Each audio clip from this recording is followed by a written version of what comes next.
we know what we should be doing in every European country.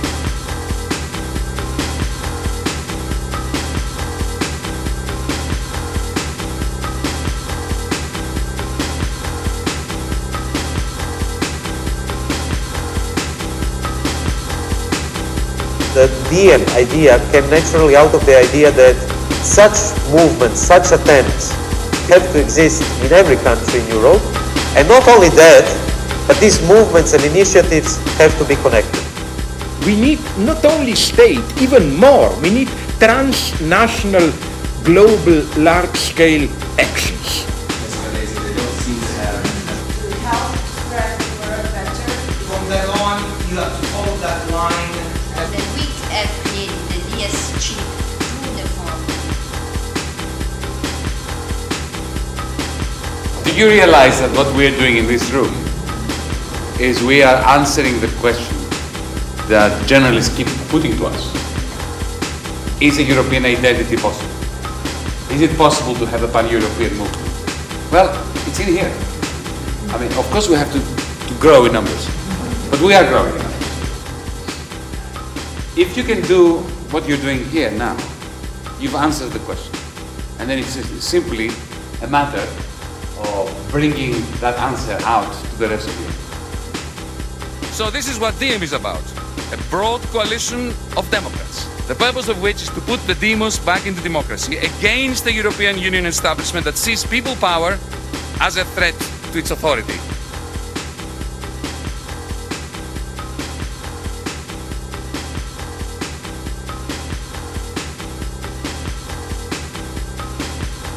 The initiative for DiEM is something that we usually find in good old science fiction paranoia films, which work like this. Somebody enters a room and everything seems normal in a room, then you do something which was simply not taken into account by the system. There is a series of buttons. You push the wrong button and everything goes wrong. Walls start to fall apart and so on and so on. That's the art, to demand something relatively modest. Nobody can be opposed to it. But if you follow to the end this demand, everything will begin to fall apart. I mean, you open up the path towards rearrangement of social relations. We must face the realities of seizing the night and the day after. Or we can act now and build this project, push for a new European constitution and ultimately seize the day.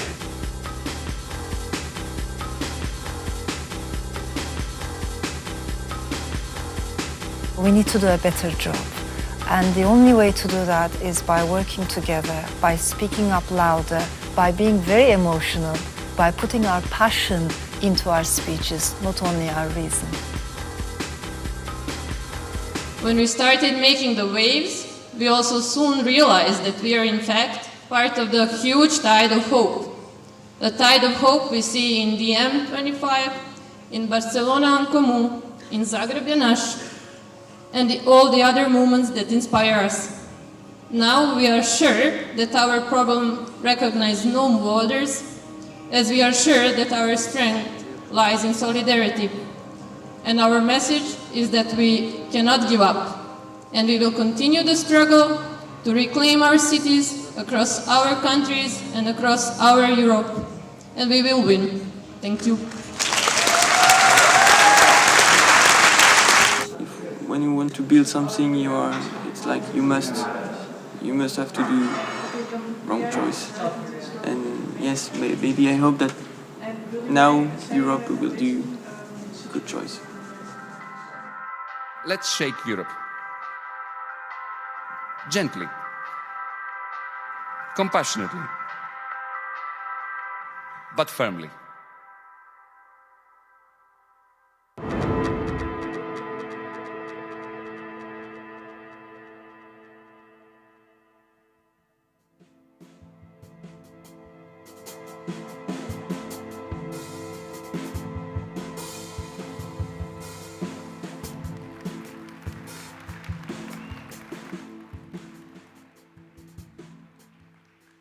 Abend, Volksbühne.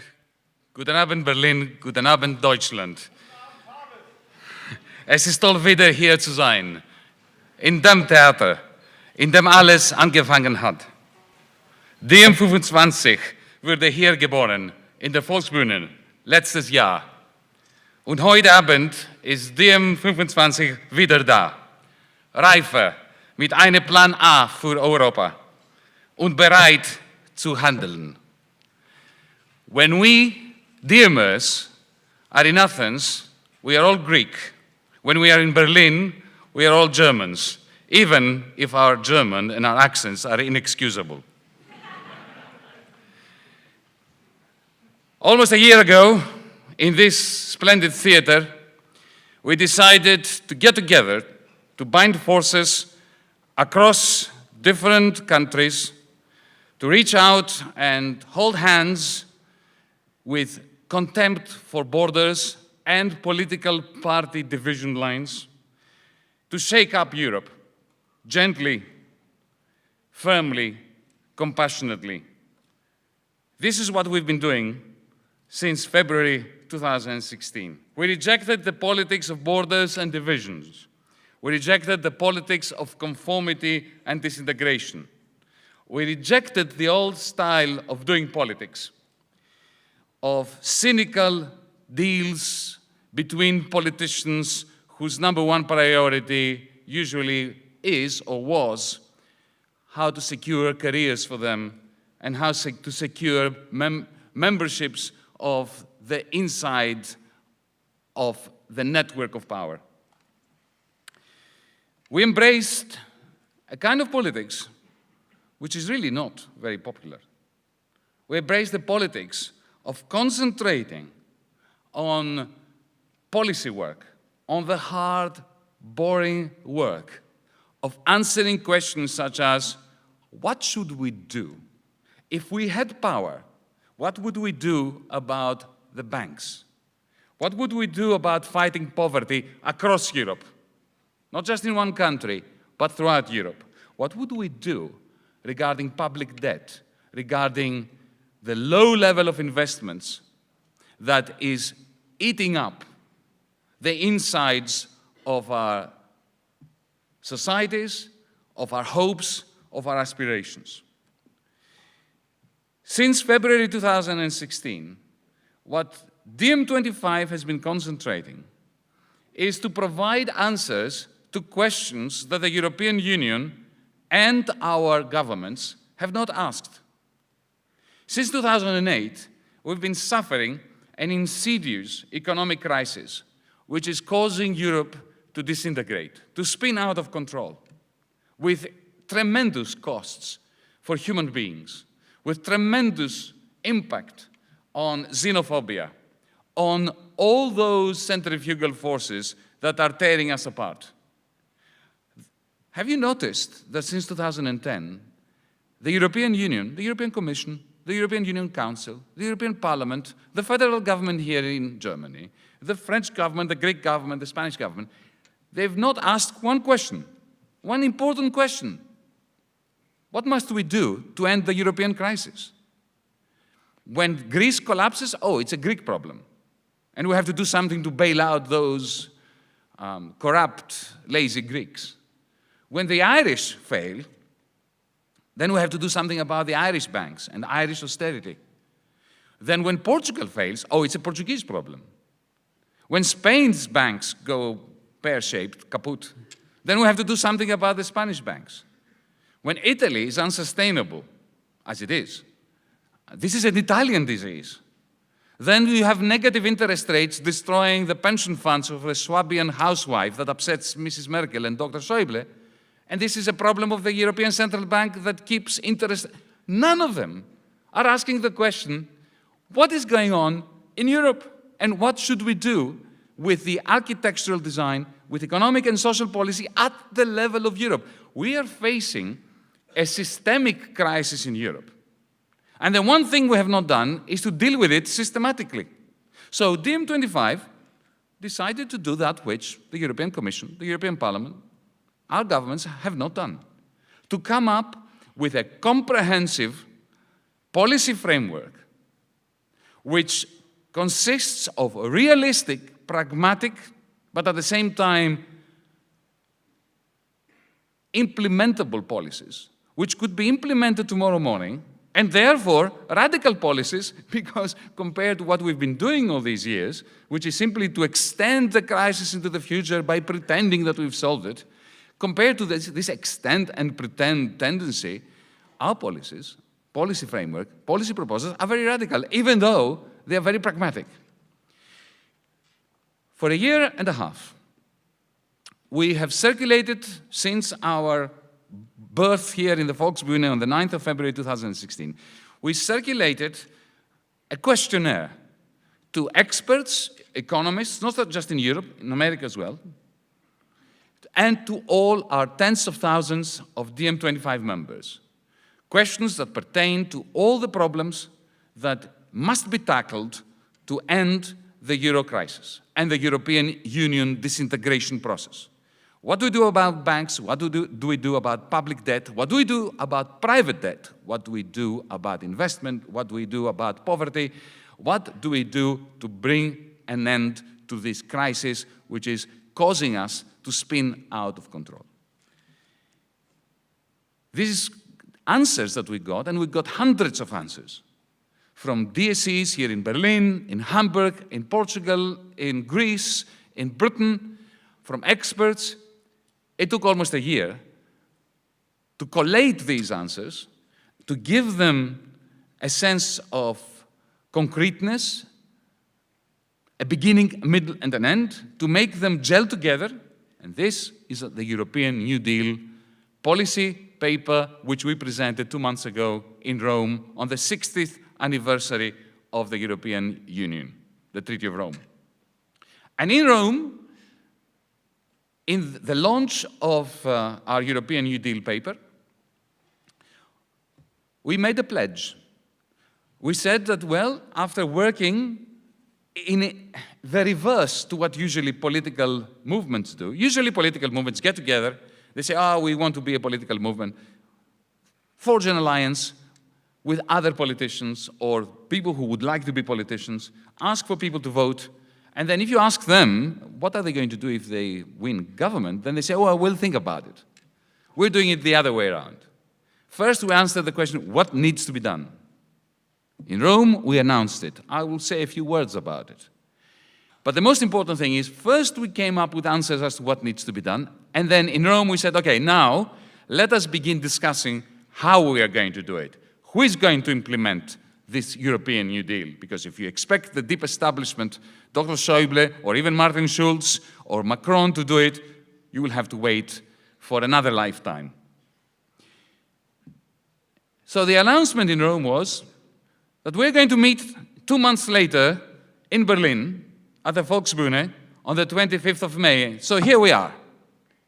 And this wonderful meeting of us is simply the celebration of conversations that happened from the beginning of the day this morning and will continue all the way into the night and all day tomorrow amongst political partners, political organizations, civil society movements who are here in Berlin to discuss with us how are we going to give an opportunity to the peoples of Europe, throughout Europe, from Ireland all the way to Greece and from Latvia through Germany all the way to Portugal, to support our European New Deal proposals in a ballot box, in an electoral contest, in their own localities and countries. So allow me to say a few words about the European New Deal. To begin with, we have identified as the main phenomena that are killing Europe, destroying Europe, tearing Europe apart, two. First, involuntary underemployment. The millions of Europeans who either can't get a job, or they can't get a full-time job and they're forced to have a mini-job, or those who are qualified, they have a PhD in physics, and they have to do delivery runs working for a pizzeria. Secondly, involuntary migration. Migration is a fantastic thing. Human beings have spread across the planet Since we were born, I believe, in Africa. And no country, no border should stop us from migrating if this is what we want to do. But the tragedy of forced migration is that people who have no interest in leaving their communities are forced to leave their communities and come to Berlin, go to London, go to Canada, not because of the weather or because of the food, but because they have no prospects in their own communities. How do we stop involuntary underemployment and involuntary migration, those corrosive forces throughout Europe? We need, we believe, at least 5 policies. One, we need to tame the financial sector, to tame banks, to tame the bankers, and to democratize money and credit. We need to create a regulatory system that prevents banks from being toxic. It is preposterous that Deutsche Bank has 6 times the exposure, 6 times the size of Germany's national income. No bank in Europe should have more than 20% exposure of the country's gross domestic product. There should be very harsh limitations regarding bets and wagers and the equity ratio of banks. There should be, most certainly, a new public digital payment system that competes with the private payment system of the banks. Secondly, we need to fund green investment. It is ludicrous that in Germany today, when interest rates, the cost of borrowing money is 0, sometimes negative, you have the lowest level of investment in your history and the highest level of savings. You only need to state this to realize that we are all in trouble. If Germany, with 0 interest rates and surpluses everywhere, has the lowest level of investment since 1950, then you know that this Europe is simply not sustainable. So we need to create an alliance, a partnership between investment banks like the KfW, like the European Investment Bank, and central banks, so that the money printing capacity of the central banks is harnessed to create investments into the things that we need to grow and disinvestment in the things we want less of, like diesel-powered cars, for instance.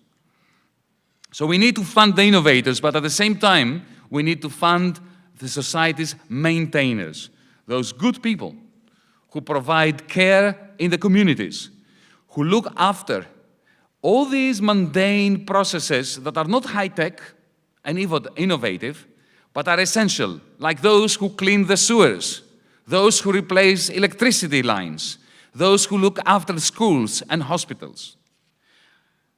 So we need basic good provision, and that needs to be funded properly. Fourthly,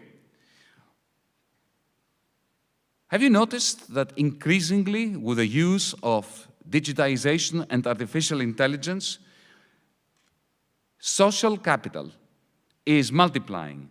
Every time I can see somebody here looking on their phone, every time you check on Google something, you search, you are contributing to the capital of Google. But Google is not sharing its income with you. So capital is becoming socially produced increasingly, but privately exploited. We need a universal basic dividend.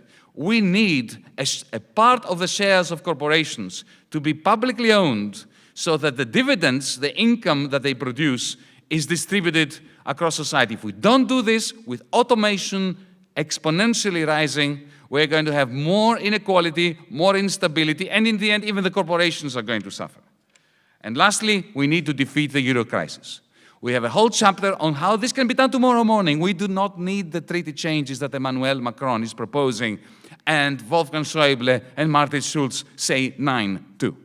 We can reconfigure and recalibrate and redeploy existing institutions like the European Investment Bank, like the European Central Bank, like the European Stability Mechanism to deal with simultaneously the creation of more fiscal space for our governments, a proper banking union, a restructure of all public debt in Europe without haircuts, and an investment-led recovery program for the Eurozone.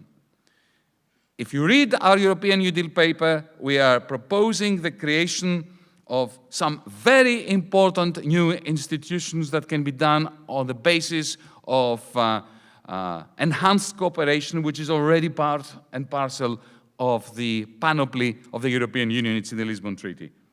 Create a European equity depository, a social wealth fund for Europe as a whole. The funding for that fund should come from the profits of our central bank. Do you know how much profits the ECB makes every year? Huge quantities. From all these dealings in purchasing bonds and corporate debt. From the Target 2 intra-European payment system. From the dividends of corporations that I mentioned.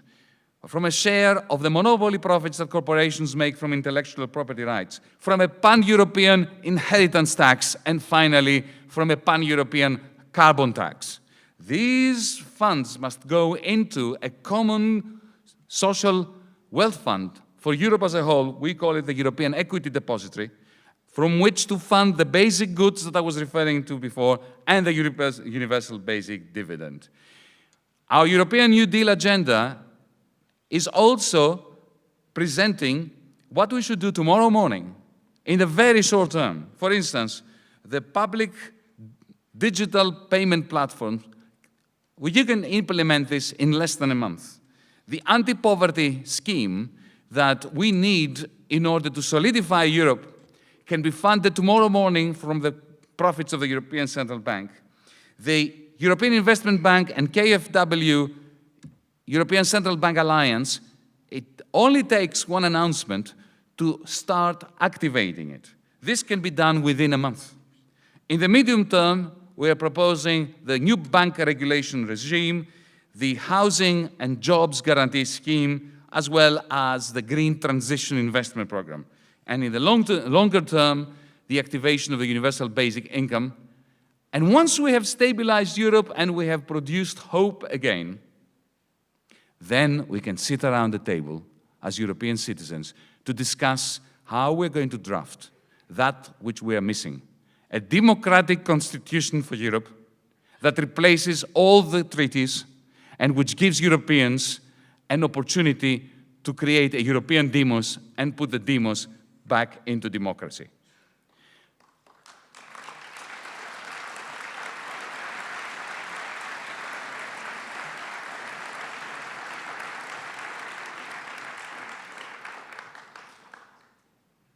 The problem with events like this is that it is very difficult to practice democracy in practice, to have a genuine conversation amongst us. There are just too many of us. And there is this hierarchical division of roles with somebody having a microphone, others don't. DiEM25 is making a small step towards giving you a voice in this amphitheater as we speak today. You will see on the screen, as long as it appears on the screen, a series of addresses, telephone numbers, where you can tell us what you think as we speak, in real time. Send your messages to DiEM Voice. There is a telephone number where you can SMS a text. You can send a tweet to DiEM25 Voice or email to voice@diem25.org. And as this event, as this meeting progresses, your messages are going to be projected on this screen. So we are going to give, to the best of our abilities, through DiEM Voice, a visual expression to your thoughts, to your concerns, to your questions, and to your statements. Now, it is with great pleasure that I'm going to introduce the next video. It is by Ken Loach, the most wonderful director, activist, politician, philosopher that I have come to ever meet. He won the Cannes Film Festival with a movie entitled I, Daniel Blake, which is the best depiction of what we live under today, which is no longer neoliberalism, ladies and gentlemen, comrades, friends. I call it punitive illiberalism. Ken Loach is a member of DiEM25, and we are very, very honored that he is.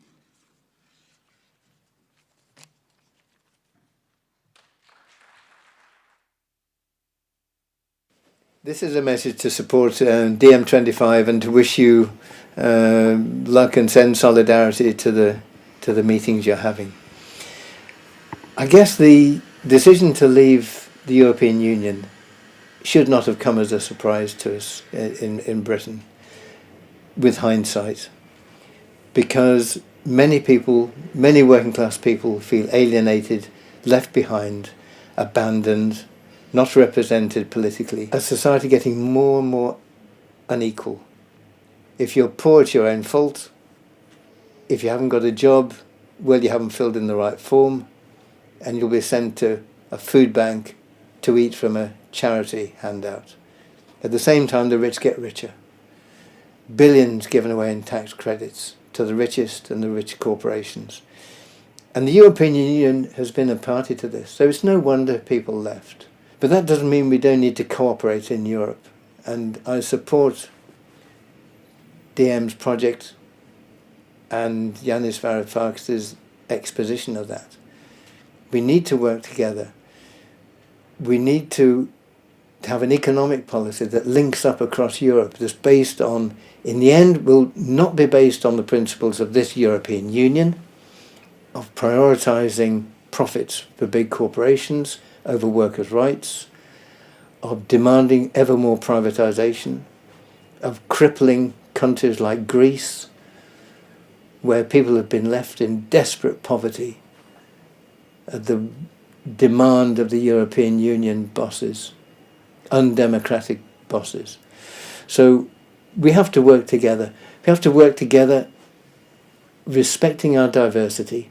We want a diverse Europe of independent countries, but really cooperating, working together, where people don't have to leave one country to get a decent living and go to another country. We want a Europe that looks outward to the globe, sustains the globe, works together for our common interest. We can only do that if we work together. So solidarity with DiEM, solidarity with the meeting. See you soon.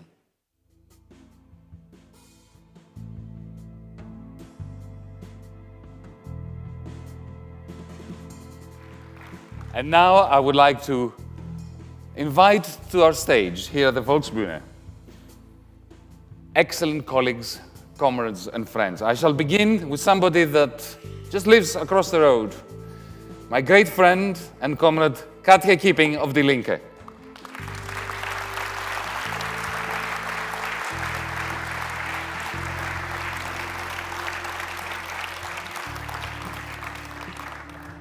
Sticking to Berlin, I will ask Dominic Slett, a member of the DSC, the DiEM Spontaneous Collective from Berlin.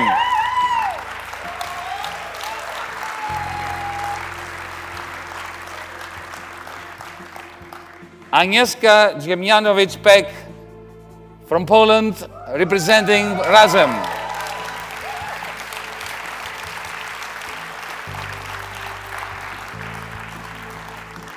The leader of Sinistra Italiana, Nicola Fratoianni from Italy.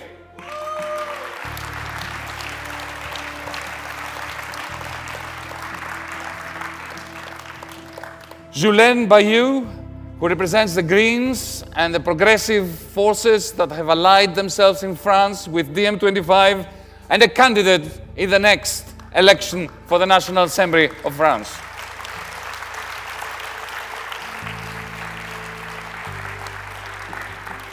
And last but not least, DiEM25 stalwart, European Alternatives, extraordinaire, Lorenzo Marsili from Italy.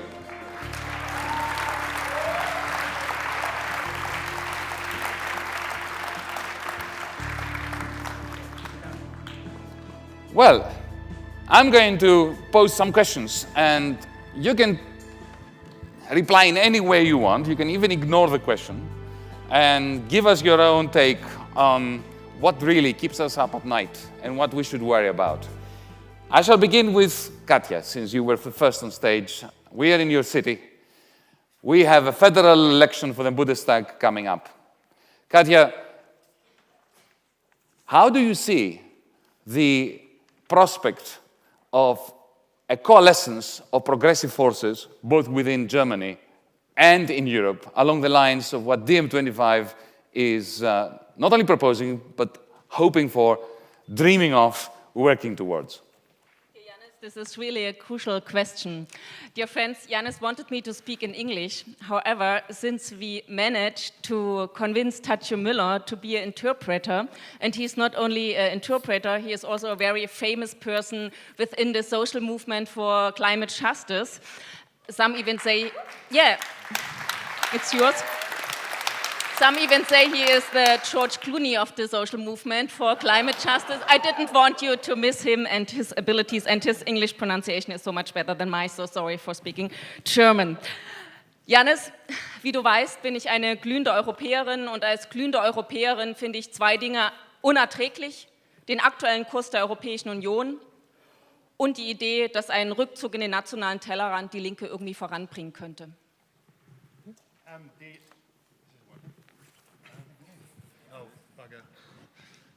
All right, okay, this is working.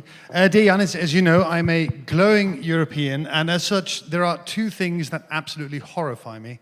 One is the current course that the European Union is taking, and the other is the idea that some sort of retreat into the national state will be some sort of salvation. Umso wichtiger ist es, dass wir bei Europa nicht nur über das reden, was uns die Zornesröte ins Gesicht treibt, sondern auch darüber reden, wie ein Europa aussehen könnte, das uns begeistert. Und die Stärke des New Deals von DiEM25 ist, dass es so etwas denkbar macht, ein Europa, das begeistert, und allein dafür muss man DiEM25 und dir, Yanis, danken. And so that's all the more important not just to talk about the stuff about the European Union that makes us angry, but also talk about a kind of Europe that would get people excited, that people can be excited about. And the strength of the New Deal that DiEM25 is proposing is exactly that. It makes us able to envision a Europe that people can get excited about. And even if it's only for that, DiEM25 and Yanis Varoufakis deserve enormous thanks. Der New Deal greift ja zurück auf ein historisches Vorbild, auf Roosevelts New Deal. Auch da ging es um Rechte. Und die moderne Form, das heute auszudrücken, ist: Es gibt ein unbedingtes soziales Recht für jeden, vor Armut geschützt zu sein.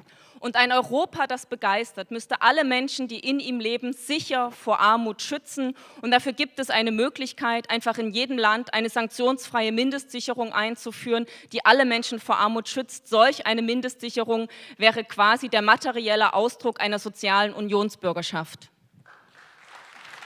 Okay, and so the New Deal obviously refers to FDR's project of a New Deal in the 1930s, and back then it was about rights. And the expression of that approach today would be to have everybody in Europe have the social right to be protected from poverty. And a Europe that excites would be one that protects people from poverty by way, for example, of a sort of guaranteed basic minimum that would make certain that people do not fall into poverty. Ein Europa, das begeistert, setzt wirtschaftlich auf Ausgleich statt auf Konkurrenz, allein schon wegen der wichtigen Erkenntnis: Wettbewerbsfähiger können immer nur einzelne Länder auf Kosten anderer Länder sein. Die ganze Welt kann nie wettbewerbsfähiger werden. And a Europe that excites people would be one that aims to be a well-balanced economy rather than one that's focusing on competition. Because the thing about competitiveness is that we understand that in the whole world, only a few countries can be particularly competitive. Not the whole world cannot be more competitive than itself. Ein Europa, das begeistert, stellt sich ganz in den Dienst von Klimagerechtigkeit. Die jetzige Bundesregierung, es war übrigens nicht die böse Brüsseler Bürokratie, sondern die jetzige Bundesregierung hat das immer erfolgreich verhindert, weil sie sich eher als Lobbyist der Autoindustrie versteht, anstatt sich der großen Menschheitsaufgabe Klimaschutz und Klimagerechtigkeit zu stellen. And a Europe that excites would put itself fully at the service of the idea and practice of climate justice. Because, and this, by the way, has not been the fault so much of the evil government in Brussels, but in fact the federal government, which essentially is rather more of a car lobbyist government, has always struggled to make sure that in Europe we work towards economic growth rather than climate justice and protecting the health of the people. Ein Europa, das begeistert, löst die Fluchtfrage solidarisch und gemeinsam.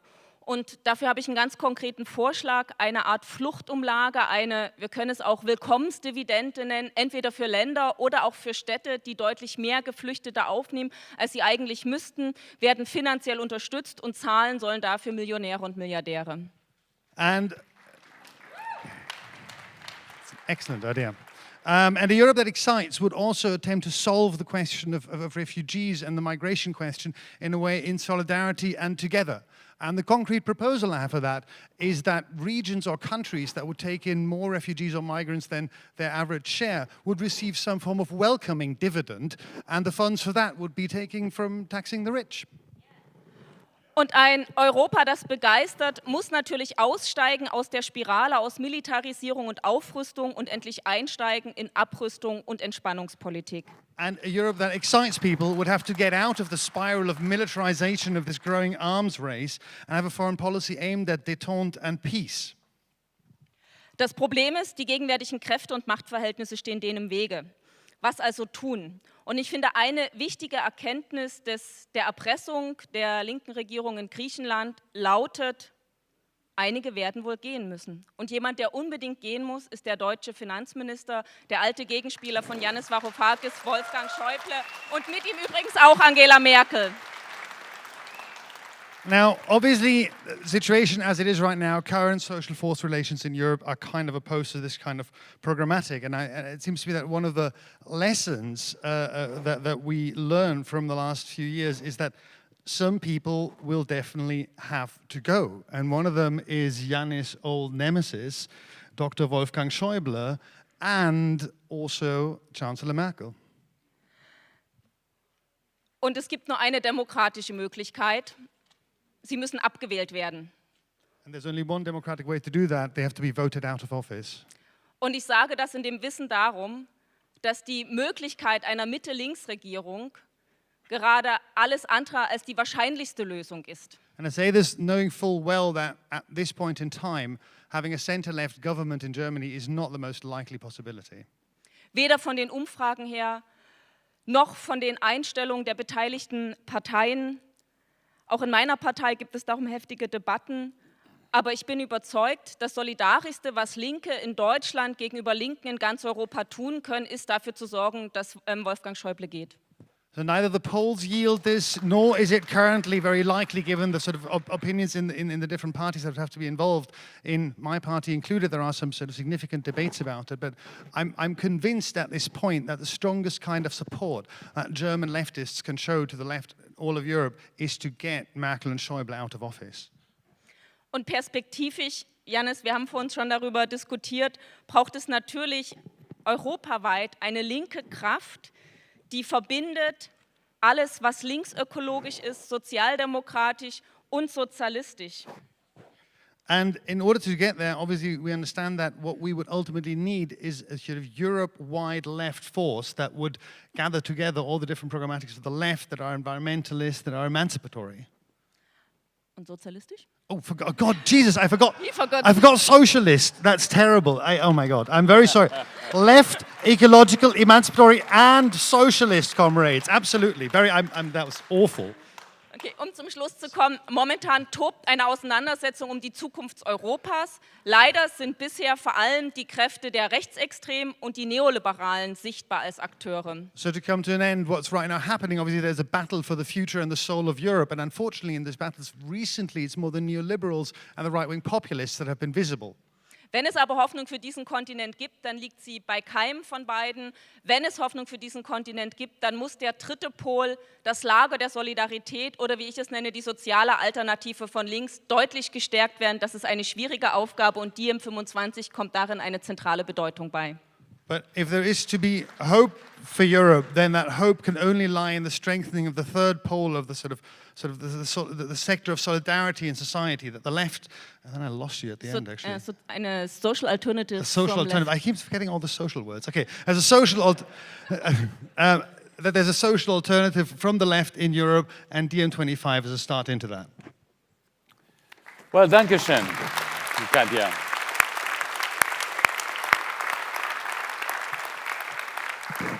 Keep your questions coming. We will try to use them and put them to our panel. So permit me very briefly to just answer myself a couple of them. One was, if I recall correctly, how much money does the European Central Bank make in profits from its operations in Europe per annum? Well, interestingly, we don't know because they don't tell us in the spirit of transparency.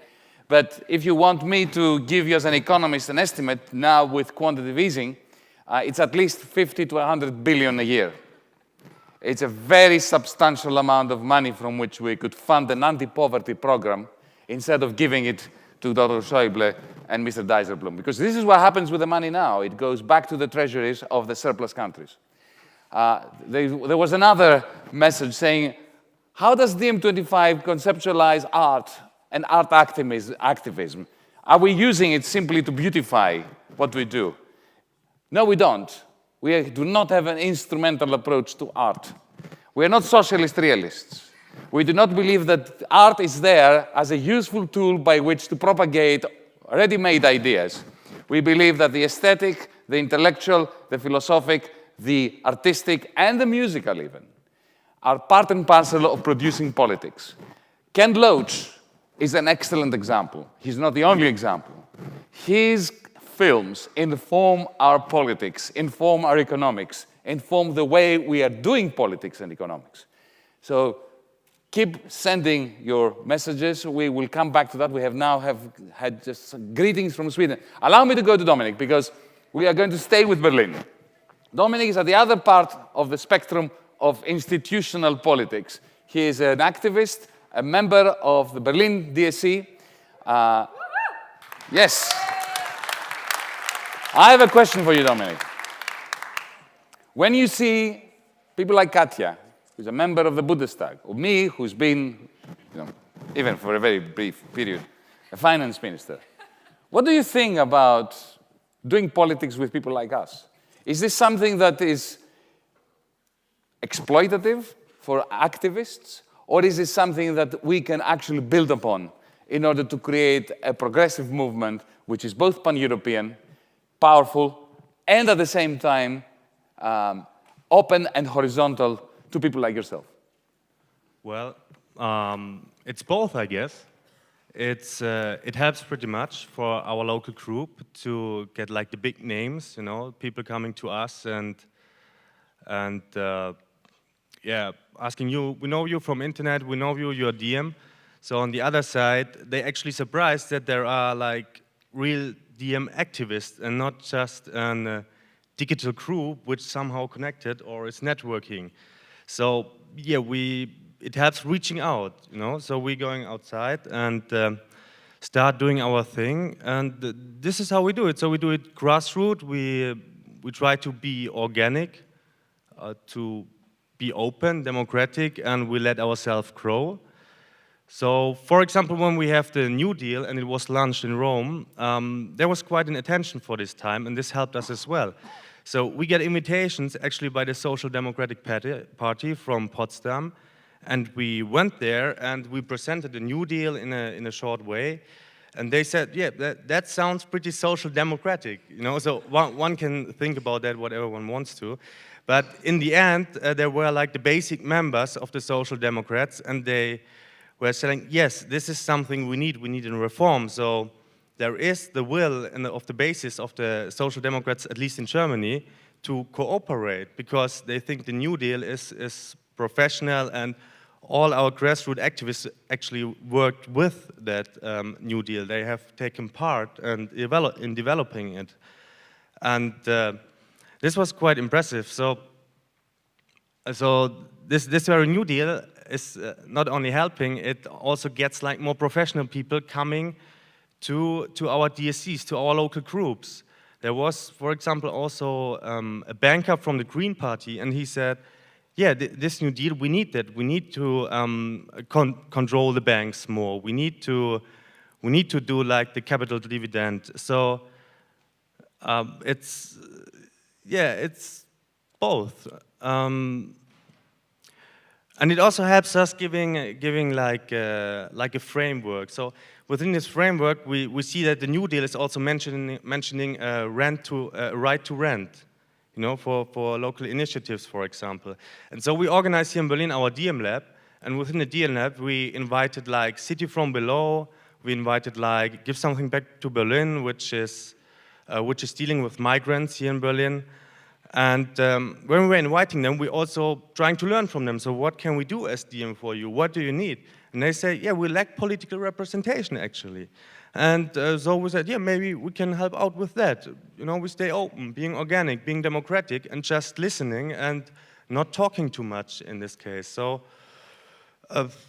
yeah, and it's almost a full-time job actually now to be an activist for DiEM, because there's more and more attention from every side, one can imagine. And still we all learning within that process. And this is actually something we also learn from the CC as well, because for sure there are professional politicians and they help us as well. Then we try to find it out by ourselves. So, yeah, to answer your question, sure, it helps. But also we're trying to be autonomous DSCs, autonomous local groups, which develop an own agenda for their very own region and for their very own local area. Thank you.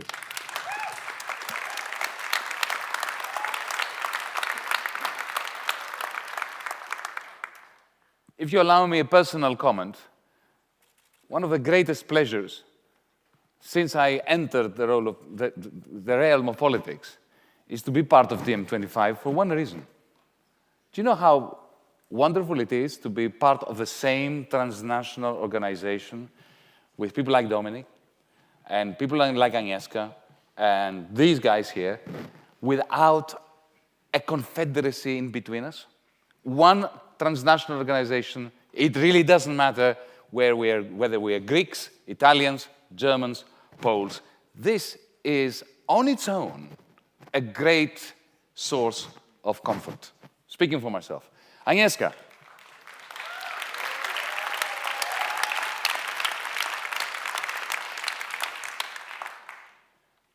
Poland is at the forefront of a major clash with what has been dubbed illiberal democracy.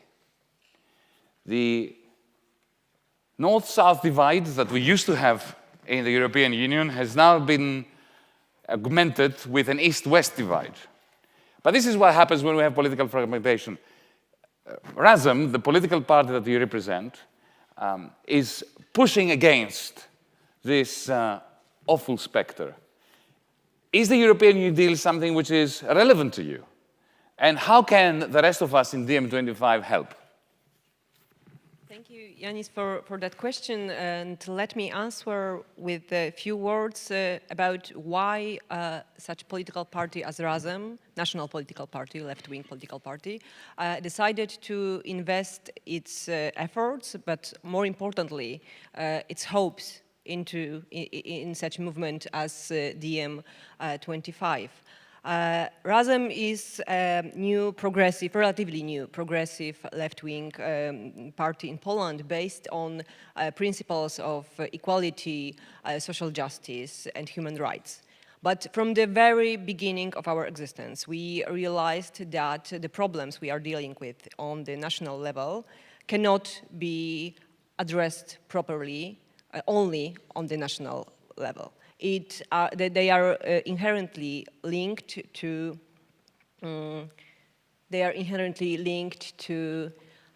processes like globalization and social and economic processes that are taking place on European level. So the DiEM movement and the idea that a progressive renewal of Europe can be possible came to us as a great illumination and a great relief.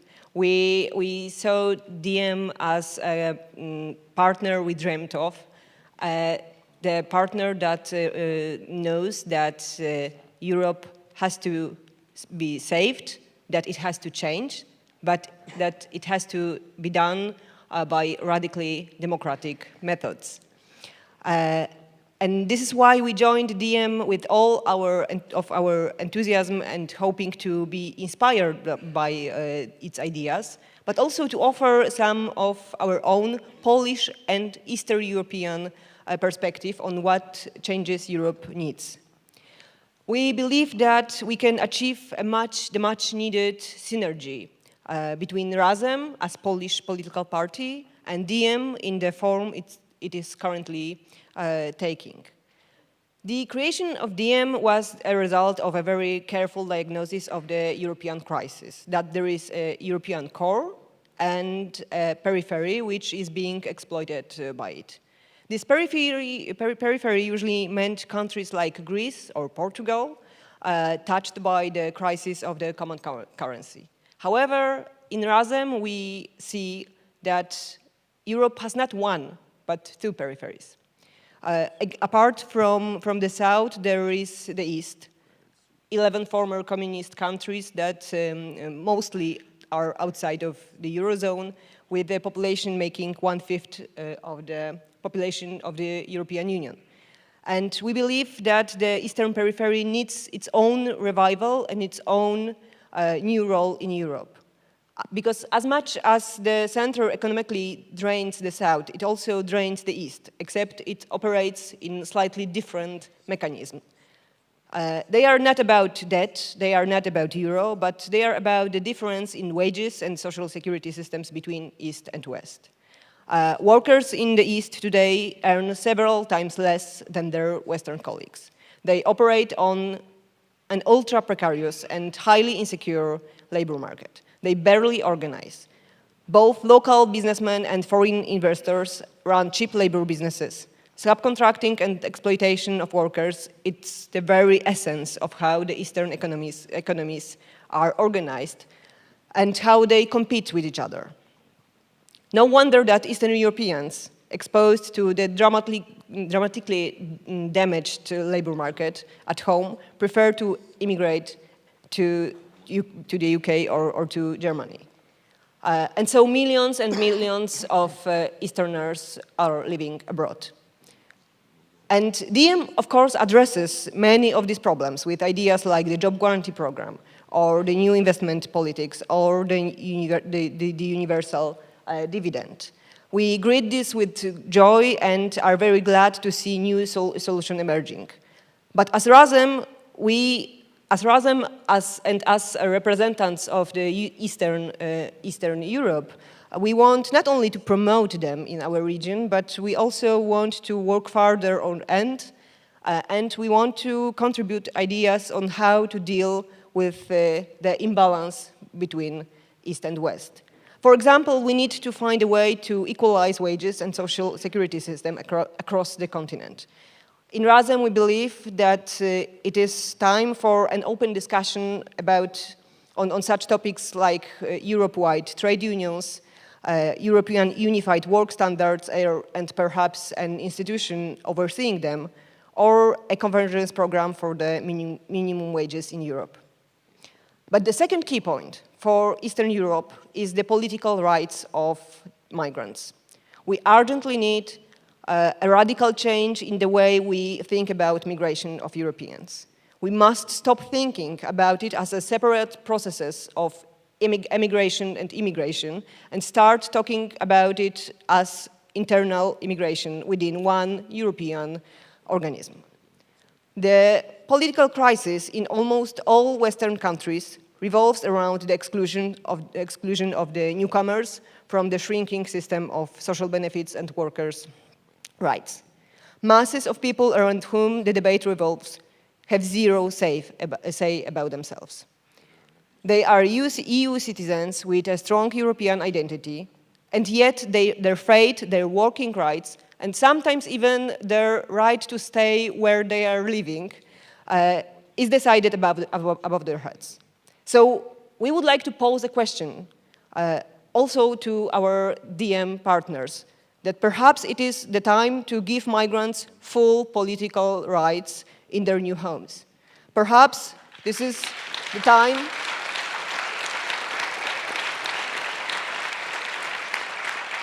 to make residency and not exclusively citizenship the legal basis for voting rights also in the national elections.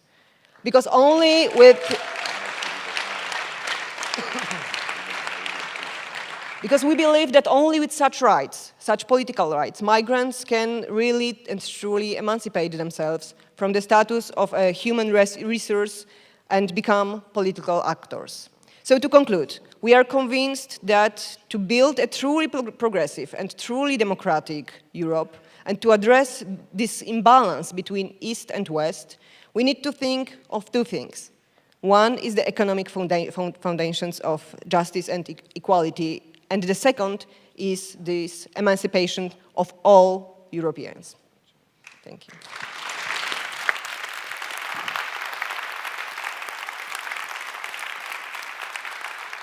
Well, the Americans used to say, no taxation without representation. We should apply this to migrants here. Nobody has a problem with them paying taxes, but they have a problem with them actually having a say as to how the taxes are going to be used. This is a degree of hypocrisy. The questions are still coming. There was an interesting one. Are we creating another layer of bureaucracy when we are talking about basic goods provisions and universal basic dividend? That was before that, Katja. Well, sometimes you need to create a layer of bureaucracy in order to remove another one. Take the universal basic dividend. This means zero bureaucracy because it's universal. In other words, everybody gets a share of that dividend. A computer can do it. It can simply, just be money that arrives in your tax file number throughout Europe. And if you think about the jobs guarantee scheme, what it does is it offers people who have to live on the dole, who have to live on unemployment benefit, an opportunity to earn money and pay taxes. So, yes, there will be some bureaucracy that is necessary, but other layers of bureaucracy, punitive bureaucracy, of the kind that Ken Loach's movie is portraying beautifully, will be removed. But of course, we must always beware of the monsters we create while we are trying to slay other monsters. This is a point that we take very well in DiEM. Now, before we move to the other three, there was going to be a comrade from Britain here with us today. But unfortunately, the British Prime Minister decided not to let him by calling an election on the 8th of June. Therefore, Clive Lewis, who is a comrade that I was referring to, could not be here with us because he has to knock on doors as we speak. Katja knows about this. Yeah? But he wants to send us a message. Clive Lewis is a member of Parliament for Norwich South in the east of England. He's a member of DiEM, he's a good friend, and something tells me that he may appear at some point as the next leader of the Labour Party. Clive Lewis.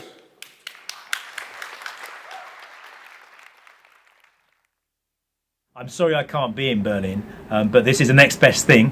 Here in Norwich, we're fighting a general election campaign, we're fighting against hard Brexit, but we're also fighting for progressive politics here in the UK and progressive alliances. It's still something that many people in this country find very difficult. There's a lot of tribalism politically here in the United Kingdom, but we also know there's a lot of tribalism across Europe. And what DiEM25 is about saying that there's far more that unites us than divides us. And actually, if you look at the regressive forces across the world, Le Pen, Trump, and across Europe, they are actually quite unified in what they're saying. And it's time now for progressives across Europe to begin to solidify their voices and to speak with one voice across Europe and here in the UK to say that actually things can be different, things can change, things must change, because the consequences for not just ourselves, but for future generations if we don't, are quite tragic. And that's why I'm quite proud to be part of DiEM25, and I wish you every success today and over the weekend on this historic conference in Berlin.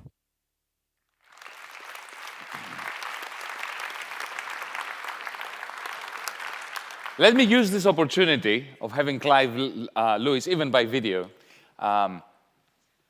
conveying this message of solidarity and support of what DiEM25 is doing, in order to convey to you what we are doing as DiEM25 in this general election in the United Kingdom.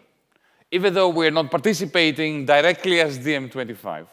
Nevertheless, we believe, that we are performing an important role in this election, one that Clive Lewis mentioned indirectly. Let me tell you what we're doing. In Britain, as you know, the electoral system is what is called first past the post. So there are single-member constituencies electing one person, and the person that gets the most votes gets elected, even if they only got 25% of the votes. That's it. All the other votes are null and void. They are thrown in the dustbin. If there are 6 or 7 candidates, and one gets 25%, the other gets 23%, the other gets 22%, the one with 25% gets the seat, and the others mean nothing. Now, this is a very toxic political system, an electoral system which allowed Mrs. Thatcher to rule with an iron fist for years without ever securing more than 30–35% of the vote. It's a highly anti-democratic system. What we are doing, with the help of Clive Lewis, and Clive Lewis is taking a risk doing this because he's going against his own political party, the Labour Party, official line, to do this with us. We are building in practice a progressive alliance. What does this mean? Well, take, for instance, Brighton, the town of Brighton, the city of Brighton. Brighton is a constituency that elected last time Caroline Lucas, another member of DiEM25. She was here on this stage when we set DiEM25 up.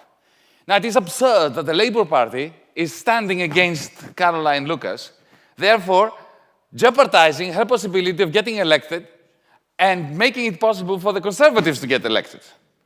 Similarly, the Isle of Wight, which is off, it's a small island off the coast of Brighton, there, the Green Party is ahead, the second party is the Conservatives, and the third is the Labour Party. If the Labour Party were not to stand, then the Green candidate would have won against the Conservative Party. And the Labour Party cannot do this because this is the old way of doing politics. And it drives us mad. And Clive Lewis is a part of this cohort of DiEM25ers who were driven mad by our own comrades in the Labour Party. So this is what we've done. Our members in Britain, DiEM25 members, and now we have lots of members in Britain, and we have, especially after Brexit, they had a shock to the system. They had an existentialist angst crisis. So we have a lot more of them. Now we even have a national committee of DiEM. What they have done, what they are in the process of doing, they worked out amongst themselves which candidate DiEM25 will support in every constituency. In many constituencies, it will be the Labour Party candidate, like Clive Lewis. In others, it will be the Green Party candidate against the Labour Party candidate. In others, it will be the Scottish National Party. In others, it will be Plaid Cymru, the party of Wales. There will even be some constituencies when a Liberal Democrat is contesting a seat that he or she can win from the Conservatives that we are going to support. There is even one Conservative that we will support because he is quite weird and he's very progressive. This is DiEM's way of doing politics, of building alliances across countries and across political parties. Okay, on this note, I'm going to take you to France and Julien Bayou. Julien, there was a question here. Julien is represented with the Greens. He was in alliance with Benoît Hamon, if I'm correct, in the first round of the presidential election. DiEM25 could not go all the way towards supporting Hamon in the end because there were aspects in the program that we could not agree with. But together, in the second round, we took a very critical position towards Emmanuel Macron. We supported him and we said together, we will support you, Emmanuel, against Le Pen with the same energy with which we will fight you the day after you win the presidency. So we're together in this. Julien, allow me to ask you a question which appeared on the screen before. How are we going, in the context of the European New Deal and the progressive alliance that we're trying to build everywhere, how would we ensure that the investment funding that will come out of this alliance between investment banks, the European Central Bank, and central banks in general, it will be directed genuinely to a green transition and not to creating more white elephants, not to creating more planetary threats? Can you hear me? Yeah, hi. Yeah, thanks. I'm very happy to be here. And just to say that the comment you said about voting for Macron against extreme right, but promising to fighting his liberal reforms was it was very well received in France. So I'm very glad for that. I think we missed something though, because of course we avoided Marine Le Pen and extreme right, but it's a new status quo. I mean, Macron is very much like Hollande, and it will provide new trickle-down economics and liberal reforms that will strengthen, economic despair, social crisis. And so I'm very afraid that we might lose another 5 years. So this is why I'm here, and this is why we need to build this progressive, green, anti-austerity, pro-European movement, whatever the political background. So I'm very happy to be here. And I think we need to strengthen our game, because in the political presidential campaign, it was very hard to explain where we wanted to go regarding Europe. European Union was obviously a key issue, but the line was very hard between Frexit, the extreme right, or a status quo, like everything is fine in Europe, Macron, or the Plan B from Mélenchon. And Plan B is basically like Cameron options. We want to negotiate, the negotiation is a failure, then a referendum, and then we're out. So we don't want this. I think a lot of French, the vast majority of French don't want this. This is why Mélenchon lost. But everybody understood the plan and the strategy. So obviously, as you said, we need to adopt a framework, and we need to broadcast this program and explain it, and widely. But the manifesto is not enough, and the European New Deal is too detailed. So perhaps we could have something a bit like, I don't know if you read this, from Stéphane Hessel, Time for Outrage, that started the Indignados movement. It was only a small book, 30 pages, €3, available everywhere. And we could call it Our Plan to Shake Europe. Here's the plan. And it's only €3, and then join us. But we also need a strategy. And only promising to change Europe won't be enough. I think we could propose a strategy around the disobey for common good. Austerity is not for common good, and the negotiations between closed doors are not for common good. It's a bit like vampires, you know. If you want to fight them, you bring crude light. So we could promise to disobey regarding the negotiation between closed doors, and we will explain what has been discussed between the European Council or the European agencies, and disobey the 3% rule. I mean, France, I think, has never respected this rule since 2009. So we could disobey this rule for a good reason, fighting climate change. Because when we say we are investing in the European New Deal to create jobs and fight climate change, Schäuble can say, well, it's so French climate, I don't care. Obviously, it's the world climate. So fighting and disobeying this 3% rule deficit to invest in the European New Deal, the green transition, and R&D for renewables and so on. And then we could also organize a coalition against tax evasion, because the public services we miss, it's only because, as you said, the rich don't pay their fair share. And I know if France wants to tax activities from Google or Apple, someone will come and say, well, it's not legal under the European law. But if I'm here in Berlin and I buy something on my smartphone, I should pay taxes to Germany and not to Luxembourg. And we should explain that the treaties implies loyalty. And the way Luxembourg or other countries and Juncker works, it's not loyal. So we can disobey and tax activities where they are made. So this disobey strategy could, help get concrete and show what is the plan to change Europe for the common good. And then the thing, we need leaders. We need leaders. I said your comment was very well received, but we need other spokesperson, whatever the background. The main thing is to adopt a common agenda, a common policy framework, and not to say, well, you are from this party and I in this country, and this is something that cannot work. So it's not where we come from, but what we want to do together. So I'm very happy to be here for this reason too. In France, the political parties are a mess, and I think it's all luck. It's time for bold measures, bold actions. So it's very scary at the same time, but it's also very exciting. So this is the plan. Thank you.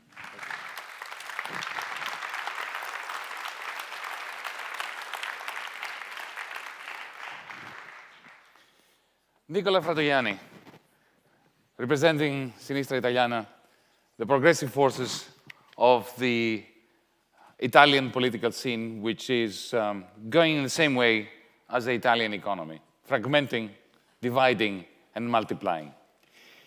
How are we going to give Italian progressives, radical Europeanists in Italy, a voice? Due cose per cominciare. La prima, vi chiedo scusa se parlerò in italiano, ma prometto di essere breve. La seconda, grazie a Yanis, a DiEM per questa occasione, la possibilità di stare qui stasera con voi a discutere e a confrontarmi. First of all, I want to say sorry that I speak in Italian and not in English. And secondly, thanks to Yanis che has invited me here to speak with you. Abbiamo bisogno di coraggio, di immaginazione e di determinazione. We need courage, determination and immaginazione. And memory.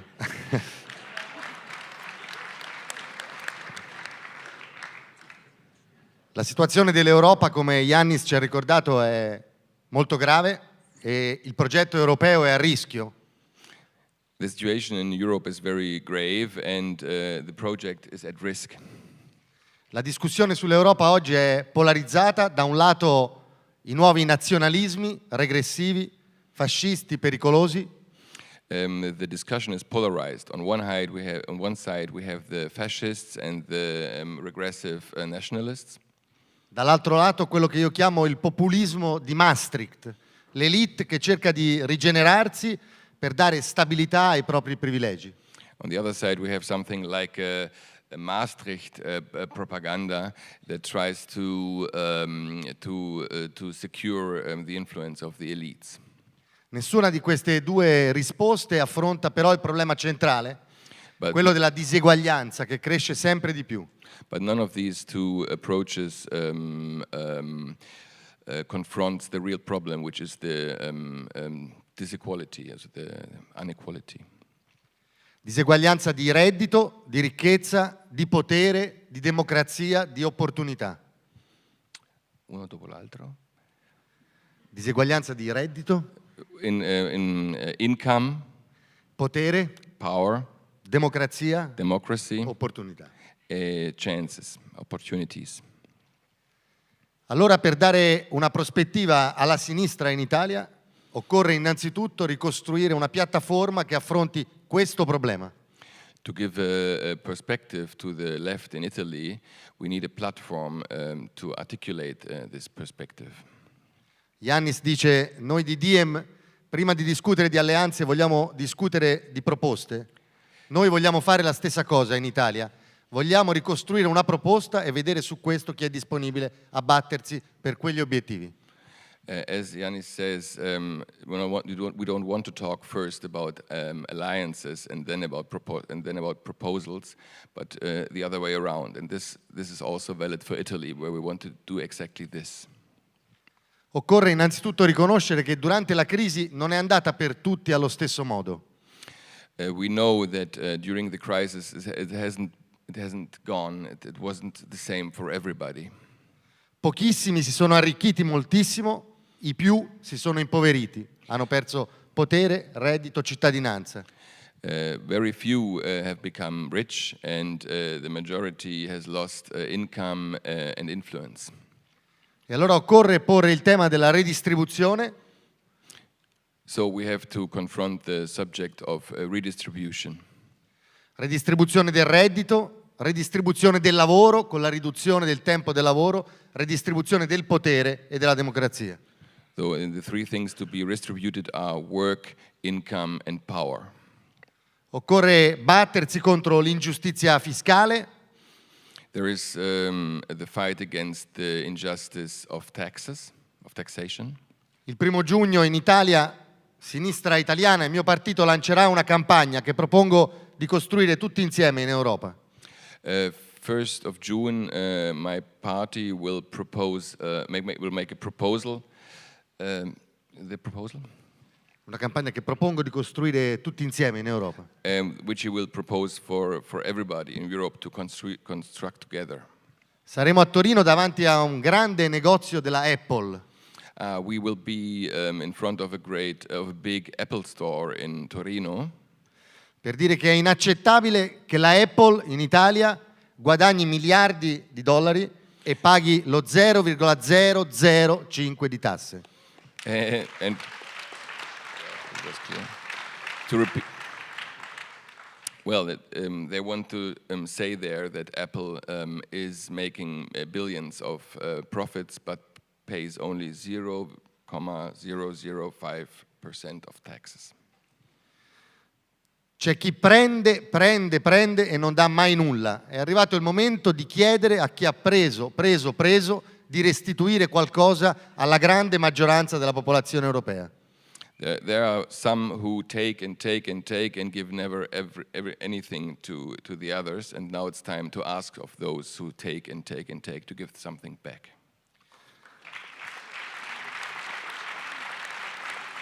Concludo dicendo due cose. Abbiamo bisogno di uno spazio politico europeo. I conclude by saying two things. We need a political space in Europe.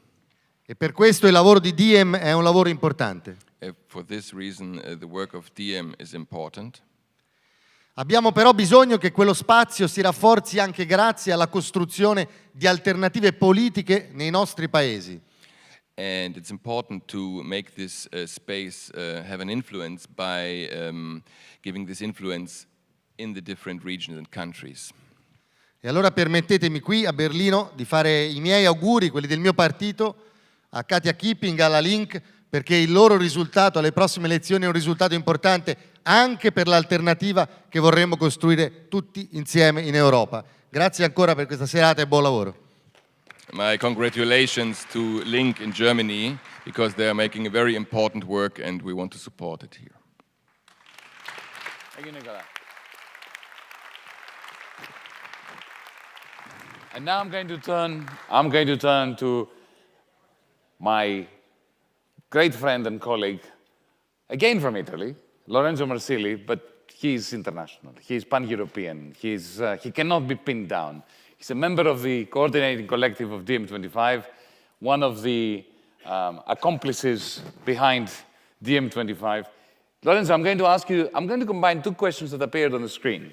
The first question was, well, your European New Deal paper, policy paper may be splendid, but of course, politicians in power are not interested in good ideas. So what are you going to do about it? And the second question was, what happens in 2019? Yes, well, I'm one of those people that Theresa May calls the citizens of nowhere, as it were. But I'm also a Southern European, so if you allow me, I stand up, because we have a problem, of restlessness in our DNA. Look, let me tackle this question by telling you what happened a few days ago. A few days ago, my grandfather turned 104. I will convey this to him. And I was thinking, what gift do you give to someone who is 104? And so I said, well, look, I'm going to try and explain to him what we're doing here tonight. I'm going to try and explain to him the ideas that we have, the New Deal, perhaps not entering in all the technicalities of it. And so I did. I started telling him about our vision for Europe, our belief that we can go beyond the false alternative of a completely bankrupt criminal status quo or a return to a past of nationalism and borders. I tried to convey our crazy idea that we can build a Europe that is based on equality and justice, a Europe that can protect its citizens and not a narrow elite, a Europe that can save migrants at sea and not only bankrupt banks. And then I added...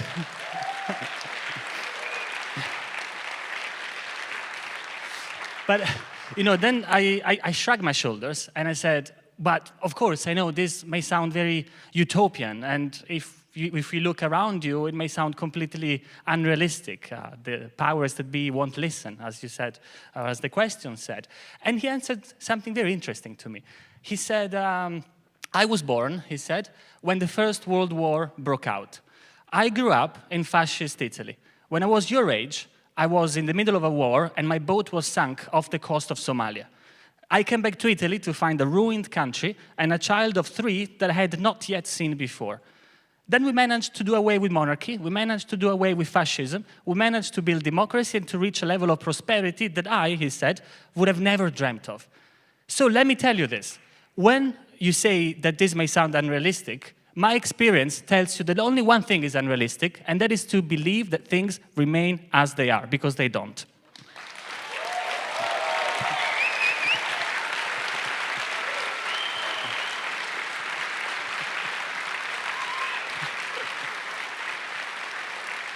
Well, this is an applause for my grandfather.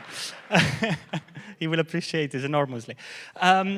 And I must say, what he said really resonated with me, because I spent the last years of my life crossing Europe, north and south, east and west, meeting hundreds of movements, thousands of activists, trying to say that alternatives exist, that we can break out of a rigged economy and a rigged democracy, we can transform Europe bottom up. And I always said this with conviction, with real belief. And yet, there are moments, when doubt creeps in. When I myself think that perhaps this is not something that we can actually achieve. Over the last years, we have seen a proliferation of manifestos, movements, campaigns that demand another Europe. And yet, the direction of travel is stubbornly wrong. The policies continue to be wrong. Democracy continues to retrench in front of our very eyes. And so more and more people turn away from the idea that Europe can be transformed, that Europe can be reformed, that change is possible. And I understand this feeling. I feel this sometimes in me. I feel this in many of the people that I speak to. And when I do this, I do like my grandfather. I go back to history. And I look at our past, and I tell myself that 150 years ago, slavery was legal in the United States. That 100 years ago, when my grandfather was learning how to speak and then was going to school, we inhabited a time when if you were a poor worker and you could not afford a doctor, you were left to die of curable illnesses. A time when if you were a white man, you felt you had a right and indeed a duty to go and colonize and exploit anybody who had a darker shade of skin than yours. A time when if you were a woman, you were not allowed to vote, and certainly you were not allowed to disobey your husband. A time 50 years ago, let's go closer to our era, just 50 years ago, when racial segregation was still reality in the United States of America.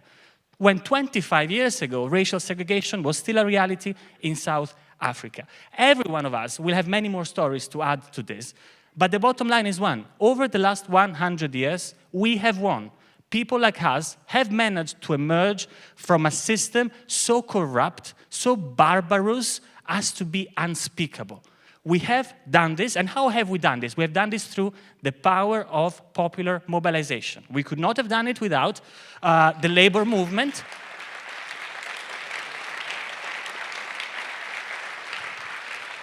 We could not have done this without the feminist movement. We could not have done this without the ecological movement, without the anti-racist and the anti-colonial movement, and many more.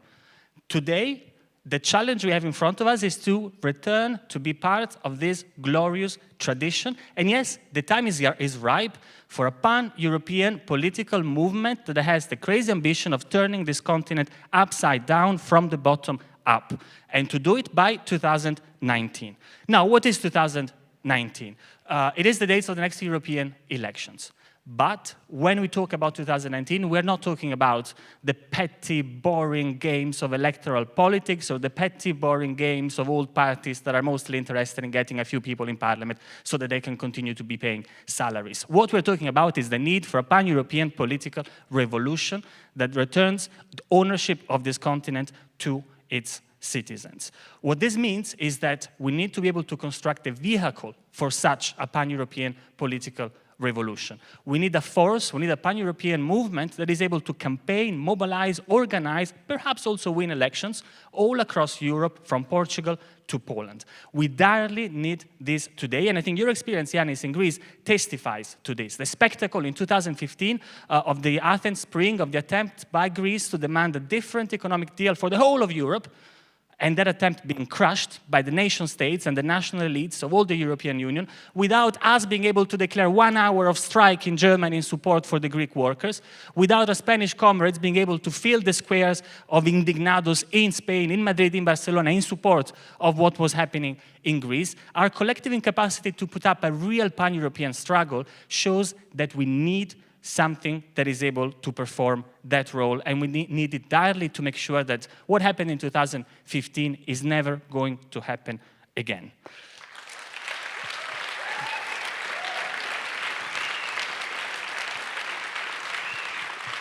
Now, let me close, getting even deeper in your question. We need a pan-European political revolution. We need a pan-European political movement. We need a pan-European political movement that can perhaps also stand for elections nationwide, and for the first time in the history of this continent, create a real pan-European political party. That is something that is a discussion that we need to have very frankly, but very seriously and very urgently. But what this means is that we need to build the capacity of a generation of Europeans to believe in their power, to recuperate their strength and their capacity to act upon that strength. The best lack all conviction, while the worst are full of passionate, passionate conviction. There's a beautiful line from a famous Irish poet, W.B. Yeats. And the challenge we have in front of us today is precisely that of recuperating this ambition, this power, this potency, this passion, and to put this at the service of a regeneration of our common European home, to make it hospitable for a majority and not only for a minority. The last sentence, I think that I want to be able, when I'm in the shoes of my grandfather, I want to be able to say that I've done my duty to make the present system, and the present system is a system where, as Nicola was saying, multinational corporations evade hundreds of billions, and then they tell us that there is no money for jobs and to put a continent back to work. It's a system where we leave migrants at sea, and then we blame them of the incapacity of our national elites to restart Europe's economy.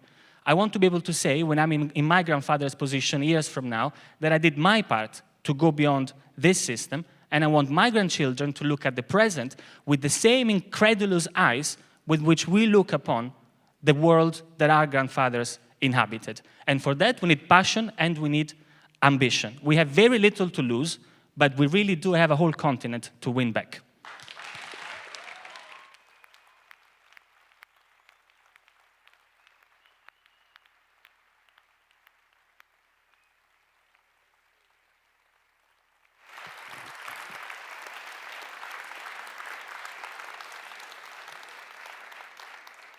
When an Italian quotes an Irish poet in Berlin, we know we are on the right track.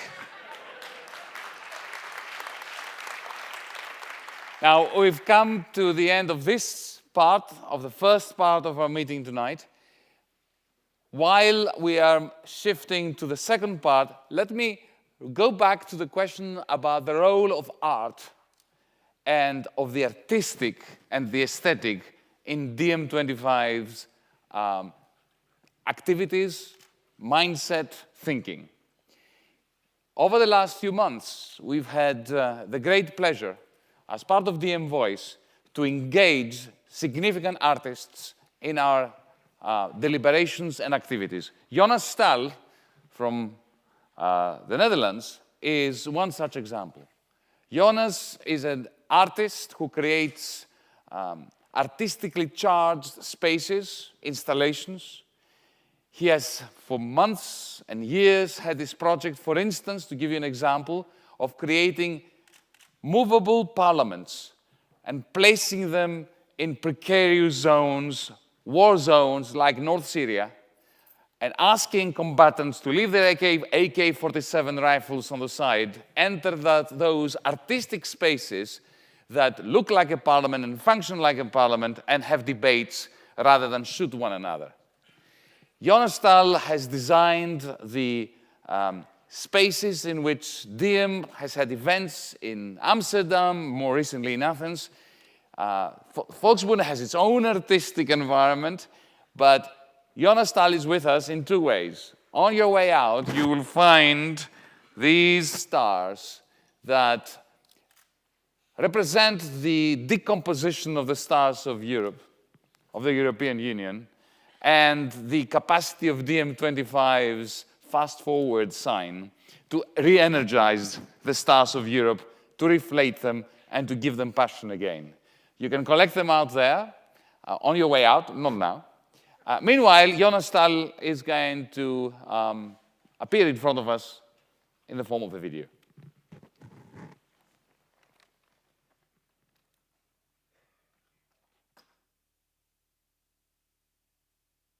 What is the role of art in the Democracy in Europe movement 2025? DiEM25 confronts the current political, economic, humanitarian crisis of Europe. But DiEM25 also recognizes there is another crisis at stake, a crisis of our imagination. Today we are told the future of the EU holds only two options. We either follow the ultranationalists to leave the Union, or we join the austerity elite to stay. As an artist, I join DiEM25 in rejecting both options. What we need is the imagination of a third option, of a new union. A democratic union in which citizens own their governments and their banks. A social union in which education and healthcare is free to all. And a transparent union in which we monitor power and not the other way around. Art can contribute to imagine that new union. That is why my studio helps to design new models of political assembly. We start from the stars of the European flag, but no longer placed in a circle, but changing constellation, creating new alliances. In and around these stars are the red wedges of the DiEM25 logo. They reconstruct these stars into new symbols of our new union in the making. Seated amongst the stars are the participants to the DiEM25 assemblies, coming from all walks of life. Just as these stars seek for new constellations, so do they seek for new alliances amongst one another. Our stars travel with DiEM25 to countless assemblies throughout Europe, but today we propose that you take them with you. The art of DiEM25 is your art, just as the new union we imagine here today is your union.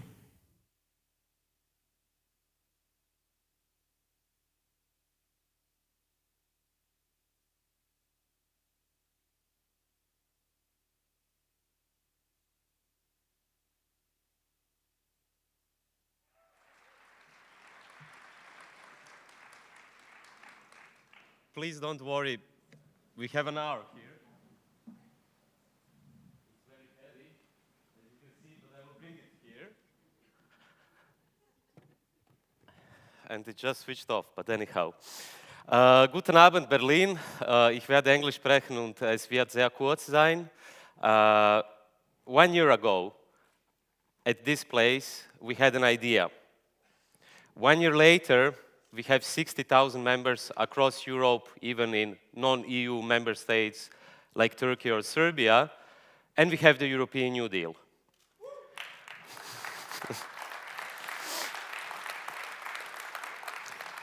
While Merkel and Barack Obama are discussing democracy, yes, at the Brandenburger Tor, and while Donald Trump is discussing new wars with NATO leaders in Brussels, we are not discussing democracy, but we are bringing back democracy to Europe tonight. 1 year ago, this room was full of curious people who came because of one single idea. Today, more than 80% of this room are already DiEMers, and a few curious people who hopefully will become part of DiEM. 1 year ago, we had an idea. In the meantime, as you could have seen tonight at the first section, and as you will see in the second section, we have built strong alliances with different political parties, from the Linke in Germany to the Greens, from Hungary to Italy, from the Labour Party, as you have seen with Clive Lewis, whom we will support at the UK elections. In the meantime, in 1 year, we have built strong alliances with different grassroots movements, from Blockupy here in Germany to the anti-G20 protests, but also to something what we call, and other people's progressives all around Europe, the rebel cities. This is the reason why Gerardo Pisarello, the current mayor of Barcelona, because Ada Colau just got a kid, and hopefully she will join also the progressive cities. This is why Gerardo Pisarello and Barcelona are part of DiEM. This is also why Luigi De Magistris, the mayor of Naples, is also part of DiEM. At the same time, we are preparing something what we call the progressive agenda for Europe. To speak in more theoretical terms, this is how we see the constituent process for Europe. By developing different policy papers with different pillars, such as the European New Deal, which is already published, and we would ask you also for feedback, but also something what we launched, what we just started today at the daily events which we had here, and some of the people like Ara Balkan and Renata Villa will join us in a second or in a minute, which is technology. Because DiEM is the only movement now in Europe today which is trying to deal with the biggest international movement, which is called Silicon Valley. In the last months, DiEM members have been voting on the official stance of DiEM for ranging from Italian referendum, Brexit, French elections, and most recently, Croatian local elections. Croatia is a good example of what DiEM is about. And not because I'm from Croatia, and not because I'm from DiEM. Of course, it might be the reason. But in Croatia recently, a new progressive green-left coalition consisting of 5 political parties succeeded to get 8% at the local elections, entering the city parliament. And after DiEM supported it, also the rebel cities started to support it. So they also got the support of Barcelona. And this is a proof what DiEM is trying to do, to be the connection between different progressive movements and rebel cities and political parties across Europe. Because as you know, one of the biggest illness of the left today, and also the Greens, is something called sectarianism. You know, someone goes to one part of the bar and quotes an unpublished third footnote of unpublished Kautsky manuscript, and the second person is another corner of the room and talks about post-structuralism and doesn't want to talk with the other person. What DiEM is trying to do is to bring together all these people, and actually with Zagreb is ours, but also with other political projects, we are attempting to do that. So why are we here tonight? As you could have seen, it's not on the screen, but the title of this event tonight is DiEM25 2019 Next Stop ? Today we are posing the questions, what should we do at the European elections in 2019? As I have said already, as you could have seen from these examples, I didn't mention, for instance, the political party Razem, who were here with us today, is that DiEM already is getting an electoral form, which means that up to now, the model of DiEM was first to create the idea, then to create policy papers, then to creating a grassroots movement to push this idea, but now we're going a step further. The step further is that we are actually taking part in elections across Europe. We started with local elections in Croatia. We will definitely come to Poland. We will also come to Italy. But the very big question is 2019. And actually, instead of depression and left-wing melancholia, what we are trying to do is to give hope, as you can see. And you can be depressive or melancholic about the French elections, for instance, because Macron today means Le Pen tomorrow. But there is one point about the French elections which actually gives us hope. Did you know that 12 million people in France didn't vote? And this is a number which will repeat itself all across Europe. These 12 million people, and all those who crossed the voting papers, actually give us hope because they show there is an open space. What DiEM is trying to do, and what we will work hard on to achieve in 2019, is to occupy this space. And this is the reason why we are doing this event today. But enough of me, there is the watch, whom you will see now is a great linguist and a great supporter and member of DiEM's coordinating collective, Noam Chomsky, who has an exclusive message for you, and then I will invite the other speakers. Noam Chomsky.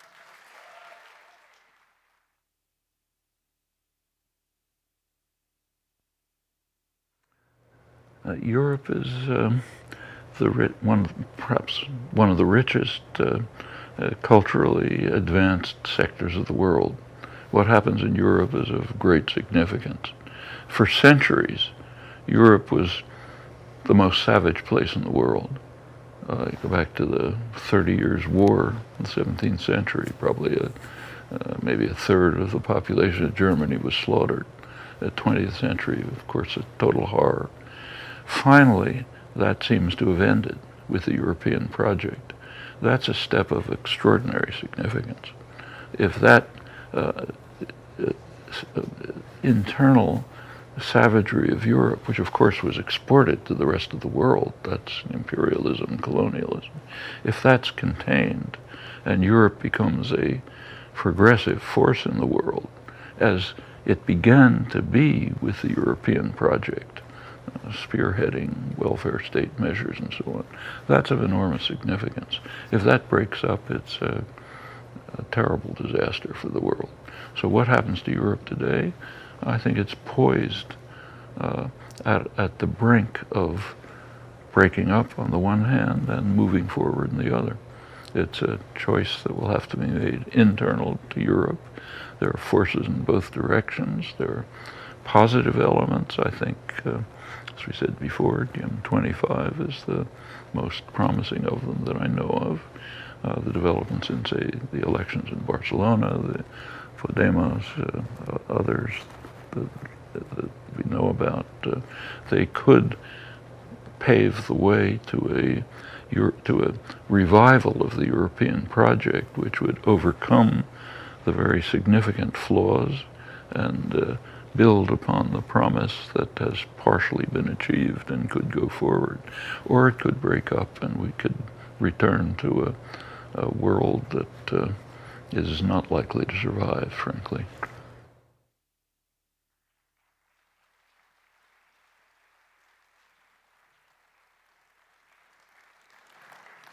In the first part of this evening, we have been talking mainly about how to bring the European New Deal to the ballot box. In the second part, we go a step further and we will talk mainly about a new progressive international in the building. It's my great honor and pleasure to invite great internationalists, Renata Villa, Saskia Sassen, Thomas Seibert, Aral Balkan, and Ivan Nenadovic.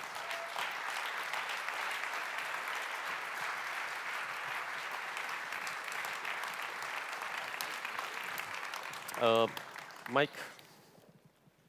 Saskia, do you have a mic? Do I have a mic? Yeah.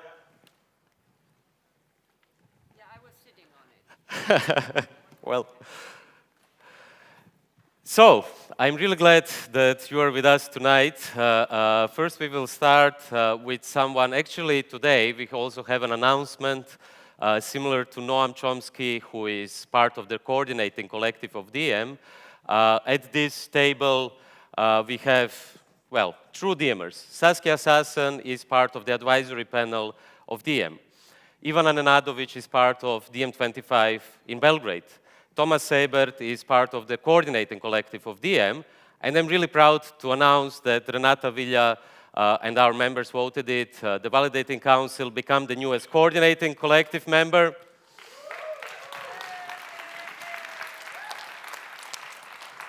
And that Aral Balkan who is not from the Balkans but from Turkey, but he has an interesting surname, became the newest advisory panel member.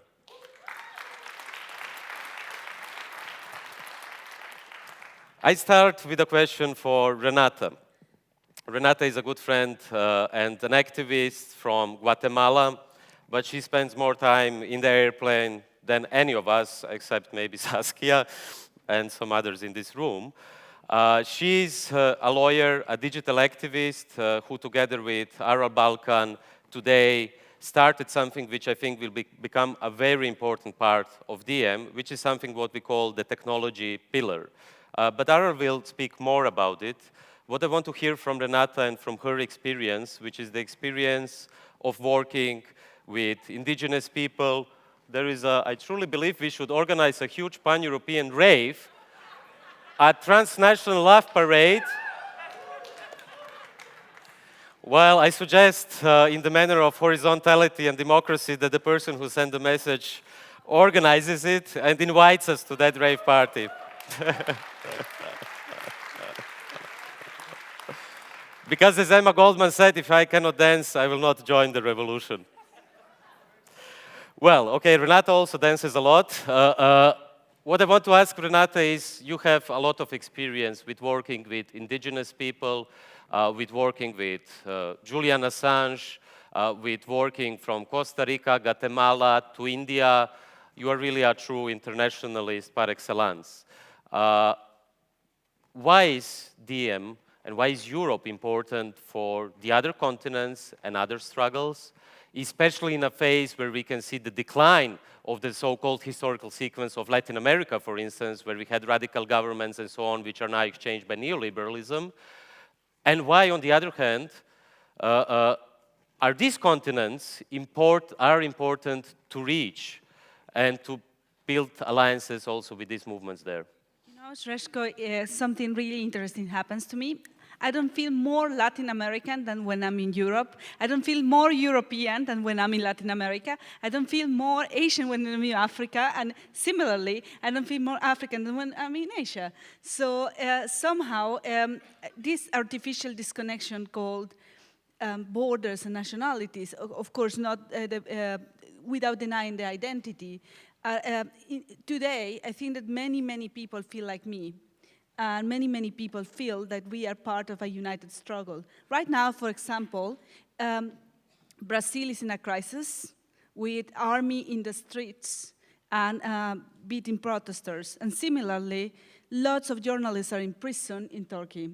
And similarly, I mean, we could go on and on and on, but it seems that, I mean, it is now we have the possibility to know in real time what's going on in our world. And we also have the possibility to act in real time and have a position on what's going on in our world. But we still lack in the Global South somehow the gravitas to make the things change, really shake and change. And it seems that only, it seems that we here in this very privileged place, Europe, we kind of forgot about the duties that entail this privilege. And we now have a very, very interesting moment in history. I mean, with some people rejoice with the decline of the leadership of the US and rejoice on having this crazy man leading one of the most powerful nations in the world. But what I didn't see happening was, well, how are we going to balance the powers in the world, and what it is? I mean, it's not that Europe is getting more democratic and is going to lead the struggles and it was going to stop the abuses that are going around, quite the opposite. And as you have seen, the decline on democracy and the decline on progressive movements in Latin America, I got really, really, really worried about that. And I got really, really worried about that because it seems consolidation, like rapid consolidation, regional and global consolidation of authoritarian power, capitalism, abuses, and a rapid de facto apartheid in the world. And if there's a place to fix it with effects on different parts of the world, is here. I think that we can really, this space, this very democratic space, can really shift and break up with the colonialism legacy that Europe has spread all over the world, and be the departing point of a new kind of relationship, as the relationship that you and me have, or that we all have, based on equality, based on recognizing the need of working together, respect, and above all, a big push for women inclusion and having the women at the core of all these processes. So basically, number one, my first commitment with DiEM is, okay, we have now the possibility to be connected, let's use it for something.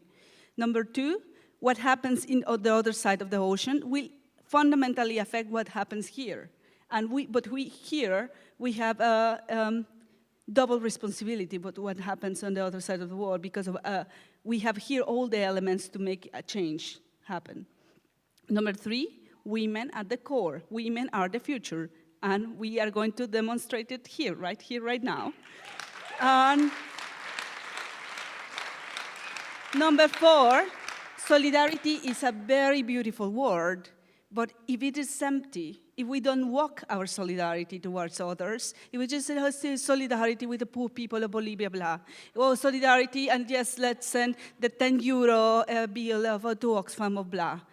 If that's the solidarity that we want, if it's not the solidarity that looks into the eyes of the other and recognizes her as an equal, as a peer, as someone like us that deserves the same dignity and the same rights, regardless the passport that she's holding, then it is an empty word. This movement is a movement that will recognize on her and all of them, in all of us, equals. And that's the minimum for a democratic movement. And that's why a crazy Guatemalan is here tonight. And that's why I hope that we keep that in mind, that that's the universalism that we are preaching. I mean, we can no longer speak only about internationalism, because, you know, soon we will be in Mars. So universalism. Well, maybe we stop him. Yeah.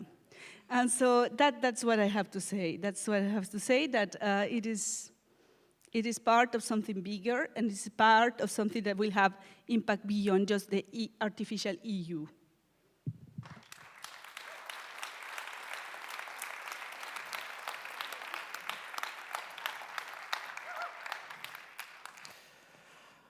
Saskia, I'm really glad to see you today, and I'm grateful that Saskia was with us at almost every DiEM event. I hope it will stay like that. I hope we will also go to States together with you, where you fly very often, because we have to go there. My question is the following one, since the focus of this talk here is internationalism, progressive internationalism. And you have written a lot of important books about the internationalism of global capital. It's obvious to us here tonight, I think everyone in this room agrees, that the only answer to the refugee crisis, to ecological crisis, wars, can also be an internationalism, but a progressive internationalism. But you have this point, but you have another important point, because we have to... You're going to talk for me, so I like this. Very good, yes. I just opened the space. No, I think, what is important in your work and what you are now developing as well, or already for decades, is the connection. Can you explain a bit the connection between internationalism and the local struggles which are happening all around the world? And what is the connection? Is it a dialectical connection? Can you explain this a bit and the importance of it? Sure. Well, so one image that I like to bring up is that the global isn't just simply up there. The global, whatever the global might be, the good and the bad, it actually is also at ground level. It's in places. And so my global city model was also about that even when you're dealing with finance, in other words, a highly digitized sector, it needs anchors. And those anchors are also sites where we can engage, we can contest, so to me this is extremely important. Now a second element that really comes also out of the DiEM project, which I find very important, is that there is an enormous amount of recurrence of certain issues, what you were also saying, in many, many very different parts of the world. And if we just think of DiEM, Europe, etc., though I'm hoping it will go, you know, further than Europe, really, that there are extraordinary possibilities for resonances of issues that are happening everywhere. And so if I wanted to bring in a couple of master images to sort of capture the particularity of this period, which is, we have long had capitalism, but I always like to say that the capitalism that we had after World War II was exploitative, it was extractive, but it also was an ironic capitalism, because insofar as mass consumption was the dominant sort of logic, it meant that even the nastiest corporation wanted for the middle classes to do a bit better, for the sons and daughters of the middle classes and the working classes to do a bit better. So it was, in that sense, sort of an ironic capitalism that breaks. That breaks in the 1980s, basically, with globalization, deregulation, privatization, all terms I think that we're familiar with here. And then you have the emergence of a predatory logic that becomes dominant. Both when you had mass consumption as a dominant logic, and today what I argue with is predatory logic, you have all kinds of other things happening as well, but I'm talking dominant logics. Now, a predatory logic installs itself not just in very elementary and rough sectors, you know, like mining. Mining is predatory or extractive, if you want to give it. Once you have taken out what you want, what you can get out of it, you don't care what happens. So it's different from the mass consumption period. I think this is extremely important. And Google. Sectors, once they had the platform, great platform, you know, but what did it do? It gathered information about all of us for free and sold it for a lot of money to corporations and firms. That's predatory. That's an extractive logic at work. Compare that to a car manufacturer who, when something goes wrong, they have to bring back cars, etc. Look at Facebook in this period with the fake news bit or the news that they didn't check. These are sectors that make billions with almost no effort. That is a very disturbing mode of economy. And again, sort of I call it either predatory or extractive. You can choose whatever term you prefer. So now, final point on DiEM. So it seems to me that one question we might want to ask is, how do complex systems change? So let's think DiEM. DiEM wants to make a significant change in how things are running, the distribution of the goodies, all of that. Now, if it is the case, and I think that it is the case, that complex systems change not by changing everything. If you want to change everything, you have a major challenge. But if they change by just shifting certain capabilities from one type of organizing logic to another type of organizing logic, what I just described for the shift from mass consumption to the current period, then you're dealing with a very different mode in which you can intervene in order to change a complex system. Now, DiEM then represents one sort of set of strands, so you don't need to change everything in order to bring foundational change. That is sort of one of my points. And in that sense, back to the localities matter a lot. And if you can sort of begin to mobilize, as DiEM is beginning to do very well now, I think, around particular issues that are both very local, but can also travel, because that is, I think, important. Then, you know, you have a vista that suggests we can change, because we don't have to change everything in order to bring about a major transformation in the system. So that is sort of my take.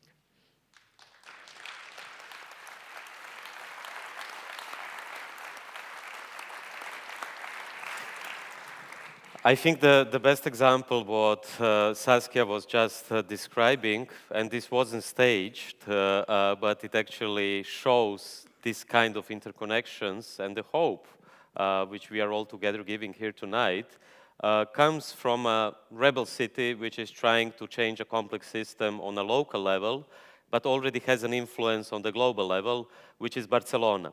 So what we will see now is the current mayor of Barcelona, Gerardo Pisarello, with his message to us tonight. We have it here. Yep.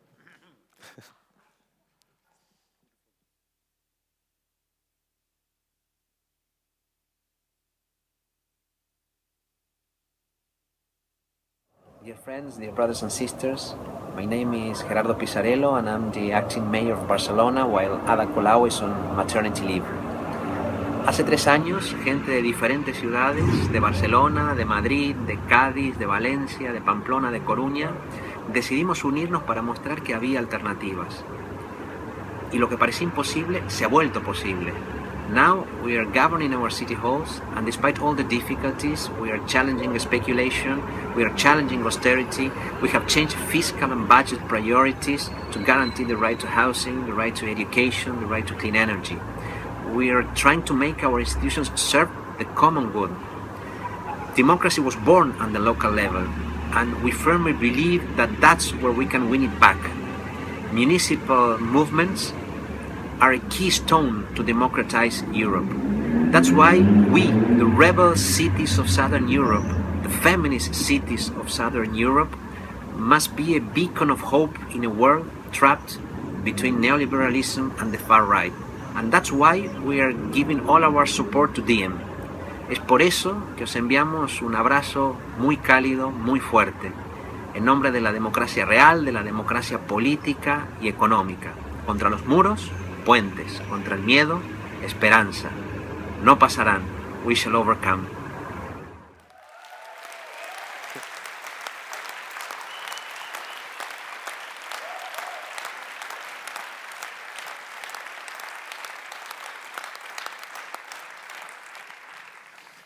So as you can see, the Europe we are trying to build is already here, in a way. There was a question on the screen, thanks to DiEM Voice, and I encourage you to send more questions, about including non-European, non-EU member states to DiEM. Tonight with us is Ivana from DiEM in Serbia, which is not part of the European Union. Who knows whether it will ever become part of the European Union or it will become part of Russia or United Arab Emirates. I'm saying this because currently in Belgrade there is a big struggle called Ne davimo Beograd, Don't Drown Belgrade, which is influenced by, on the one hand, Barcelona, on the other hand, by the big movement forming now in Croatia, Zagreb and Nash, which is fighting against a big project sponsored by the United Arab Emirates, which basically want to build a new Dubai in Serbia. So what I would like to ask you is first to say, why is DiEM important? Why did you personally, but also other people from Serbia who are here tonight, join DiEM? What DiEM can do actually in Serbia? What are the ideas which can be transposed and translated into the very complex Serbian context? And can you a bit also talk about the Ne davimo Beograd and our role there? Yeah, good evening, and thank you for making me feel tonight like a real member of our European family, and not as...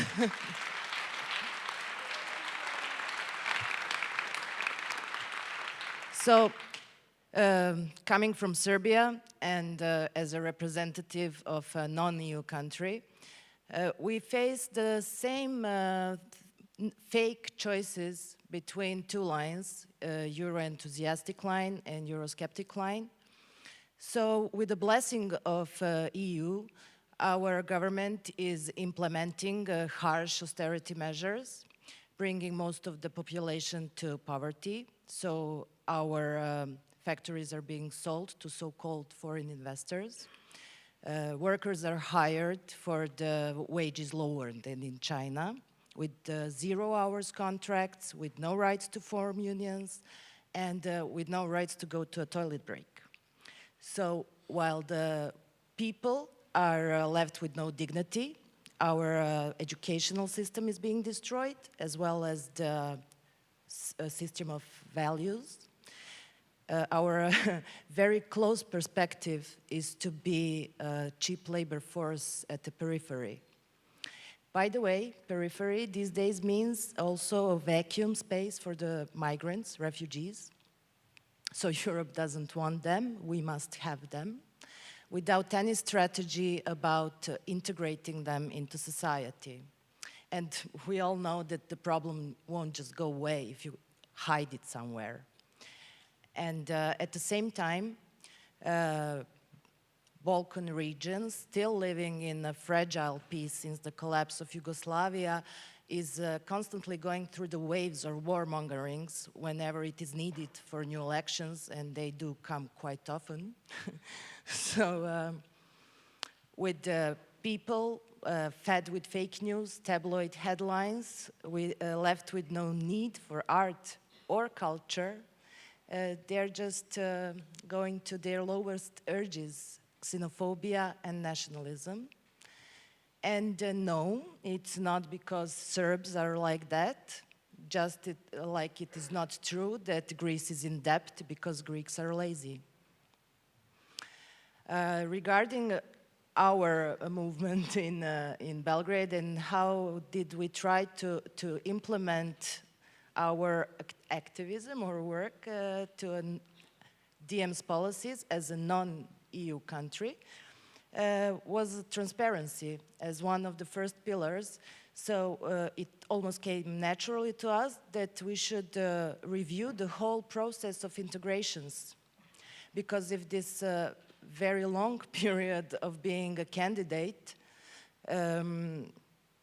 contracts, deals were signed without general public knowing anything about it.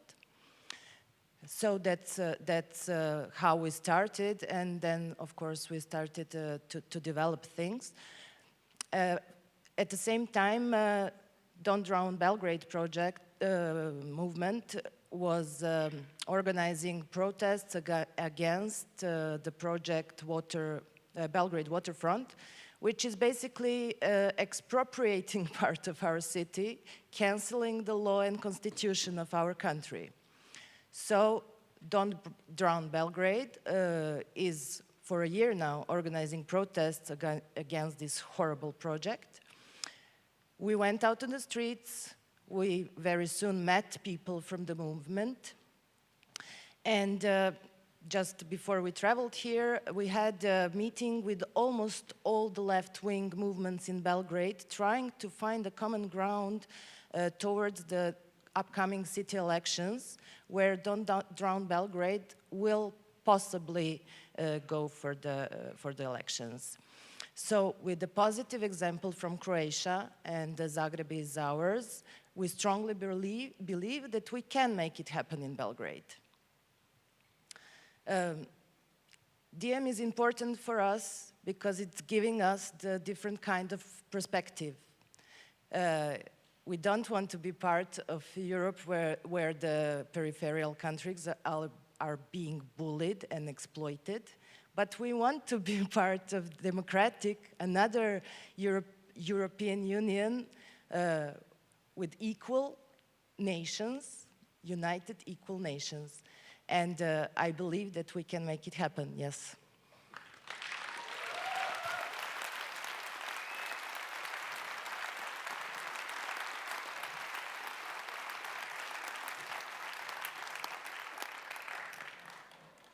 Saskia mentioned Google.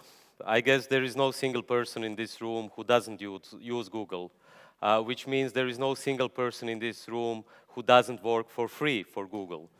There is probably also no single person in this room who didn't hear about smart cities. Now they are developing also smart pajamas. NATO is developing something what they call smart defense. We can expect also all other of smart things, which are probably very stupid, which make people even more stupid. But it is a dangerous phenomenon. We have also Internet of Things. And if there is one international movement, which is maybe even stronger than other movements like G20 or many other movements, even maybe stronger than the Troika, and stronger because it's almost invisible and people are not aware of it, it is represented by Silicon Valley. and by the newest technological developments which are doing something what Marx would call the privatization of the general intellect. This is why today we started to discuss something at DiEM which will become a very, very important part of DiEM's policies, but also a very important part of DiEM's struggle. And I'm really glad that for the first time we speak about it precisely in Berlin, which is a city of a huge tech community, which is a city where whistleblowers from WikiLeaks have found refuge, which is a city where the lawyer of Julian Assange is sitting at the stage, which is a city where precisely at this theater we had Julian Assange and Edward Snowden. And this is also the reason why today we have Aral Balkan here, who will explain us what did you discuss actually today, and what do you think, in which directions, what is the most urgent task DiEM has to do together with activists, but also with other experts. We are now gathering all around the world to fight against this bad version of internationalism. Thank you so much. Yeah, so you mentioned smart things, and Mike. Sorry. May I? Yeah, smart. You see, smart things are not always smart, you know. Is this one working? Yeah. Okay. Yeah, you mentioned smart things. So today, whether it is your smart television that you have in your home, or whether it's the smartphone that you have, or a smart watch that you're wearing, or a smart teddy bear that your children are playing with, or a smart pill that you swallow that sends information from within you, all of these modern technologies work in the same way. They work by gathering data, information about us. And that's an aspect that we're not going to change. That's a fact of life. The real question is who owns and controls these technologies and the data and the insight that is being gathered about us. Now, if we can answer that question with we do as individuals, there's no problem here. We have individual sovereignty. We own and control them. And we are getting smarter about ourselves. So that's where the smart comes in. But if the answer is that corporations own and control these technologies and this data, then they are getting smarter about us. And by extension, if this data is available to governments, as we know that it is from the Snowden revelations, then we're talking about a very different type of social system that we're living in. We're talking about a corporatocracy. We're talking about what Shoshana Zuboff would call surveillance capitalism. And that is the problem today, because we're not sleepwalking into this. We are there today. So the first thing that we have to do is acknowledge where we are so that we know where to move away from. And that is part of our remit with what we're doing with the seventh pillar here. So there are, you said, what are the most urgent things we should be doing? Well, there are some fires we need to put out very urgently. In Europe, for example, there is an e-privacy proposal that is now at the Parliament. And the E, I believe, stands for erosion of privacy, because there are, for example, some of the provisions that are in there, they all sound positive, but if you actually interpret them, they're quite negative. So, smart cities. If you are in a smart city and just by having a phone with you as you're walking around, you're being surveilled via Wi-Fi and via your Bluetooth, all the city has to do, or all the people that are doing that have to do, is to put a sign up there saying you're being watched. And it's like, okay, oh, thank you for telling me. How do I not be watched? Oh, turn off your phone. Unacceptable. So we're granting internet service providers the same rights as Google and Facebook to monetize our data. And all they have to do is ask for our quote-unquote consent. However, if we don't give our consent, they don't give us access to their services. So it's not consent. It's a very predatorial, to borrow a term, form of consent. So there are fires that we need to fight. The e-privacy directive is, the proposal is one of them. Strong encryption and end-to-end encryption is under threat. In the UK, they actually passed the IP Act, which grants the government the right to ask for backdoors on all surveillance technologies. Ask someone from England or from the UK whether they know about this, and more than likely they'll say, I've never heard of it. And so that's something we need to fight. Net neutrality. Everyone having equal access to the internet is under threat right now. So these are fires we need to fight in the very, very short term that we can. If we're looking into the medium term and the longer term, we need to regulate effectively. We can't regulate these companies effectively when they're spending hundreds of millions of dollars to lobby the European Commission because we are institutionally corrupt. We have lobbying, we have revolving doors. The very people at the European Commission today who should actually be protecting our rights as citizens may, in 2 or 3 years' time, be working for the companies that they should be regulating. This is corruption. We have public-private partnerships where public institutions work with private institutions, but which constitute really a de facto privatization of our most intimate data. In Italy, the full, entire medical records of 61 million people are in the process of being sold to IBM. In the Netherlands, in Amsterdam, all of the license plate information has been given to Google in real time so that Google can tell the city and the citizens when there are free car park spaces, but they also know where everyone is. So in the medium term, we really need to regulate, but we can't regulate, no matter what our policies are, if we don't battle institutional corruption, if we don't remove the influence of corporate finance in public policy making, then we're not going to be able to regulate effectively. And then let's think about what we can do in the long term. Because criticizing, understanding this is important where we are, but we need a compelling, inspirational counter-narrative to Silicon Valley, because they have tools that work today. They come to Europe and they say the only way to do technology is the way we do technology. And we have to be able to say, bullshit. No, this is not true. We know.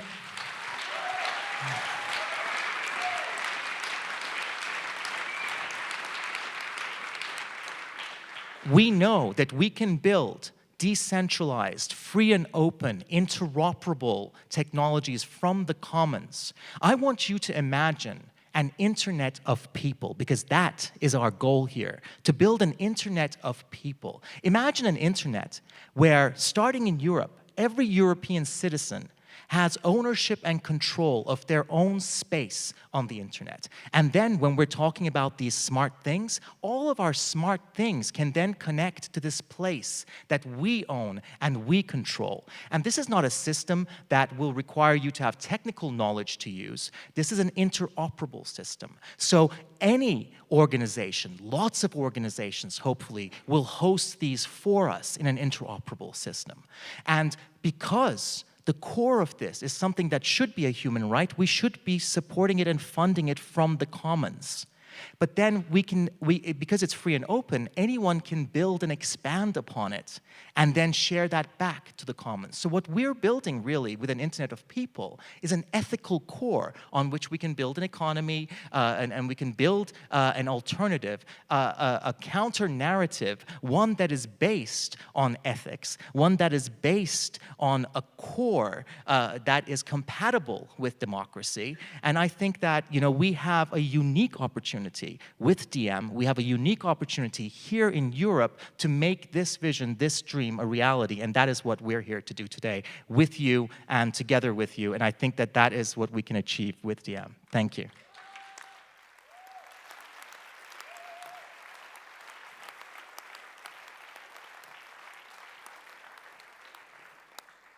Well, DiEM is not just about talking, so if you are interested in this, and I guess most of you, all of you who use Google, Facebook, and smartphones are interested in this, I invite you all tonight to join DiEM, to follow what will start happening at our website, to join the team which Renata, Aral, and other people are leading, because this is a struggle we can only fight together.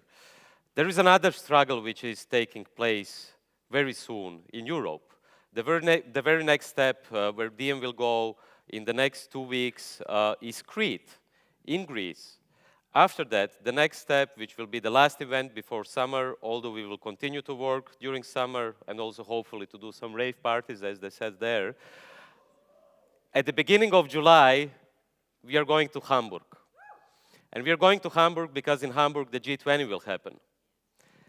And I'm going to ask Thomas, who has decades of experience in activism, in philosophy, and in organizing, and someone who is very often in Hamburg as well, to explain why G20 is important and why this organizing against the G20 is important as well. Can you maybe just say what will happen in Hamburg? What was the experience which we learned from the World Social Forum, from all the protests, which were obviously insufficient to stop such big events and so on? You know, business as usual continues. Why are we going to be there? Why are you going to be there? Okay, I think I also have to get up.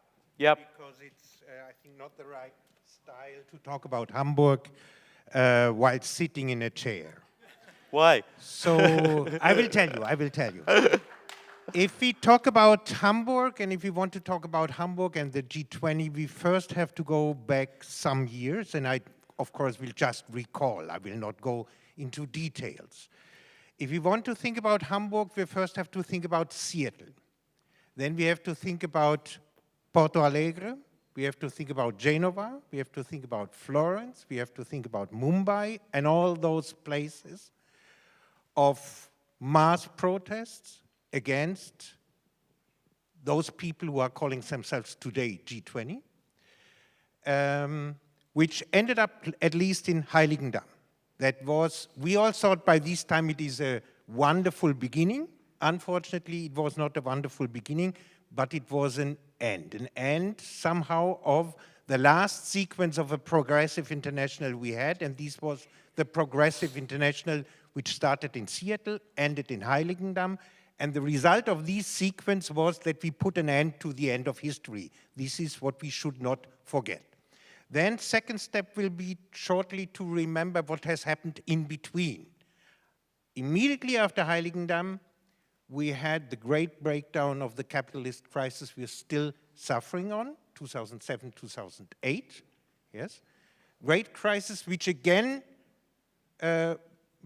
brought us the experience that capitalist world order is the unique world order, which is not defected by crisis, but which is reproducing itself out of its crisis.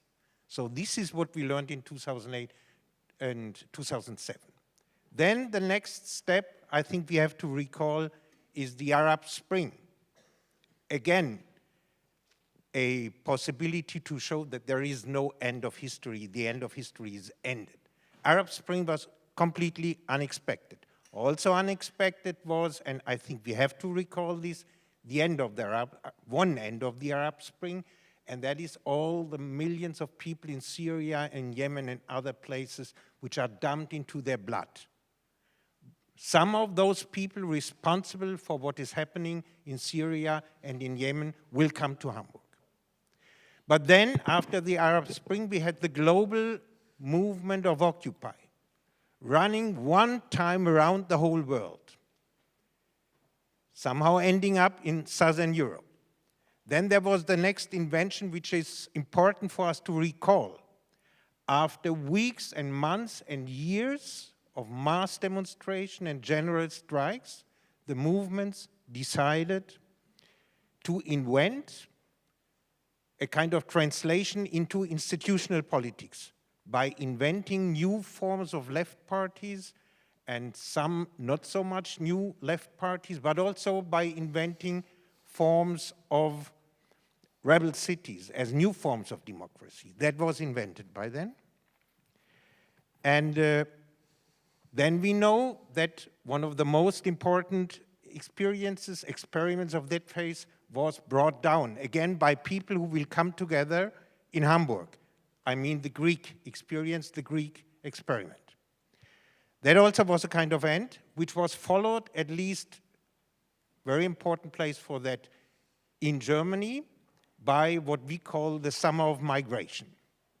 Then the Summer of Migration was ended, and we have to experience what we still experience, and that is the global rising of the nationalist international. May, Trump, but also Modi, Erdogan, Duterte, all these kind of people. Some of them, again, will come and meet in Hamburg. What we have in theoretical terms, in philosophical terms, during this whole time, we tried to understand what was happening in this time, which I now just call up, by the idea that what we are experiencing is the global confrontation on the one hand of empire, on the other hand of the global multitudes. We're, I think, no longer completely sure if that is still the case. Hamburg now, and now I'm at the end somehow, Hamburg will be a place where we can ask ourselves the question if we are still involved in the global confrontation between biocapitalist empire and the plurality of multitudes. It will be a place where we can try to give answers to this question. Who is we? And now I will collect some of the people, or I will name some of the people coming together to Hamburg.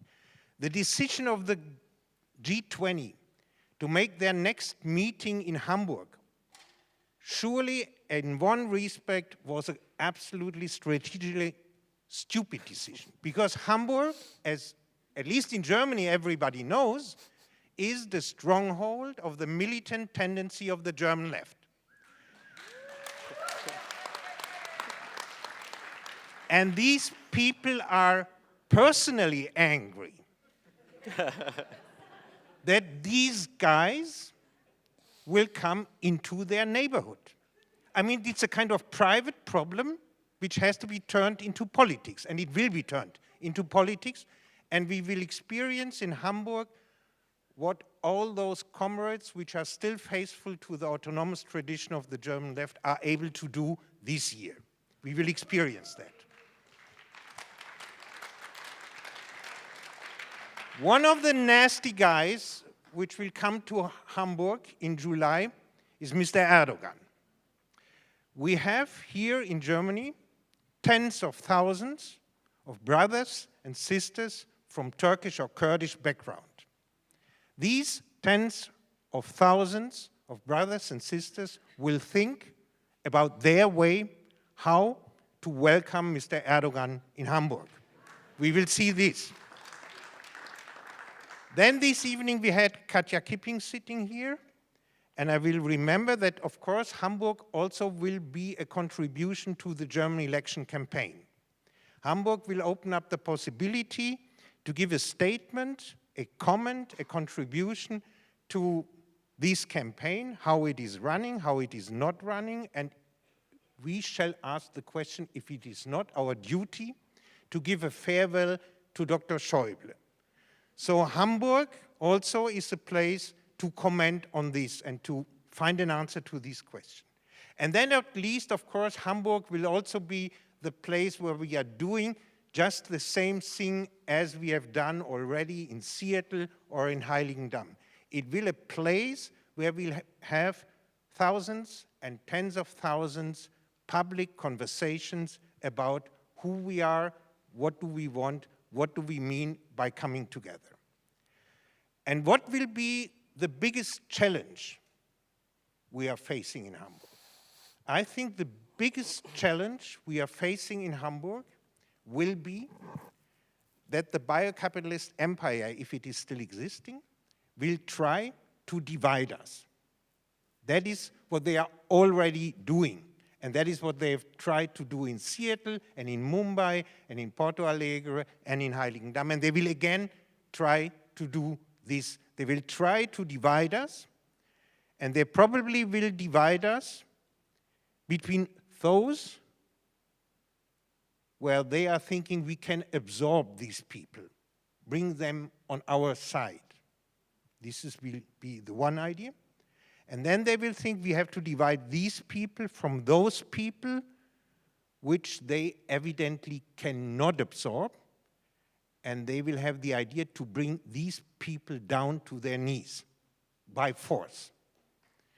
So the strongest challenge we are facing in Hamburg, and the answer we have to give in Hamburg, and the place DiEM and the role DiEM can play in Hamburg, then will be that we will resist against this attempt to divide us, to separate us, to isolate us from each other, not because of we want to agree with everything. Nobody must agree with what the next of us is doing. We should have our differences, we must have our differences, but instead of, in resisting the attempt to divide us, we have to try to bring our own differences into a productive correspondence. And I think this is the most important task we have to face in Hamburg, to bring our own differences in a productive correspondence, and then I think still we will have politics of a multitude in the form of a progressive international. Thank you.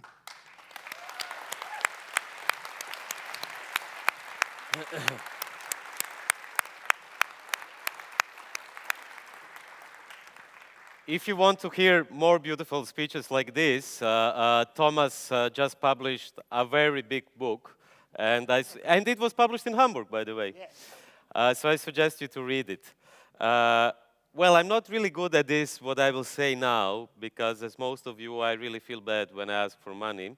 And DiEM is not really good in asking for money. But this event wouldn't be possible without dozens of personal donations by our members and by ourselves. And this is the reason why we made this event today. This is also the reason why I have to call you that if you have a penny to donate to DiEM, because as you can see, our attempt is pretty ambitious.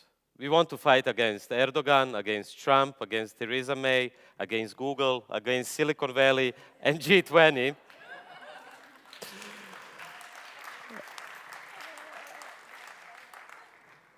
So please, if you can, donate to DiEM, or if you have any ways to build this movement stronger, give us our ideas.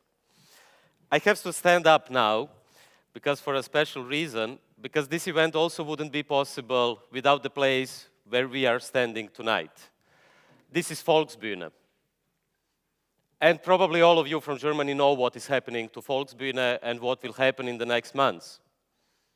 It is still a question mark whether DiEM will be able to come back to Volksbühne ever, or if we want to come back to the Volksbühne. This event is also happening because of the invisible work of many people, because of the invisible work of many DiEM activists who helped to work on this event. But this event is also possible because all the people who are working for the Volksbühne, all of the people who are now in this room, who you cannot see, who are there at the pools and who are there at the cantina and all around.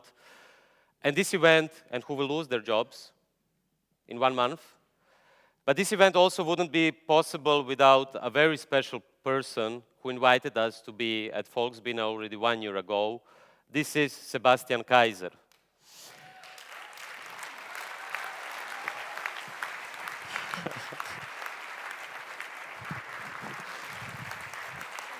Last year, when we invited Sebastian to stage, he was somewhere else because he has hidden somewhere. This year, he said also, please don't invite me to the stage because I don't want to come. I think this is the honesty and the modesty of people like Sebastian, whom I appreciate and respect as a great friend. And I hope after he leaves Volksbühne, he will join DiEM. Actually, he's already part of DiEM. So Sebastian, if you can say a few words about the place where we are. Good evening, yeah. Normally I'm doing the introduction on those political or philosophical evenings. Now it's more an outroduction.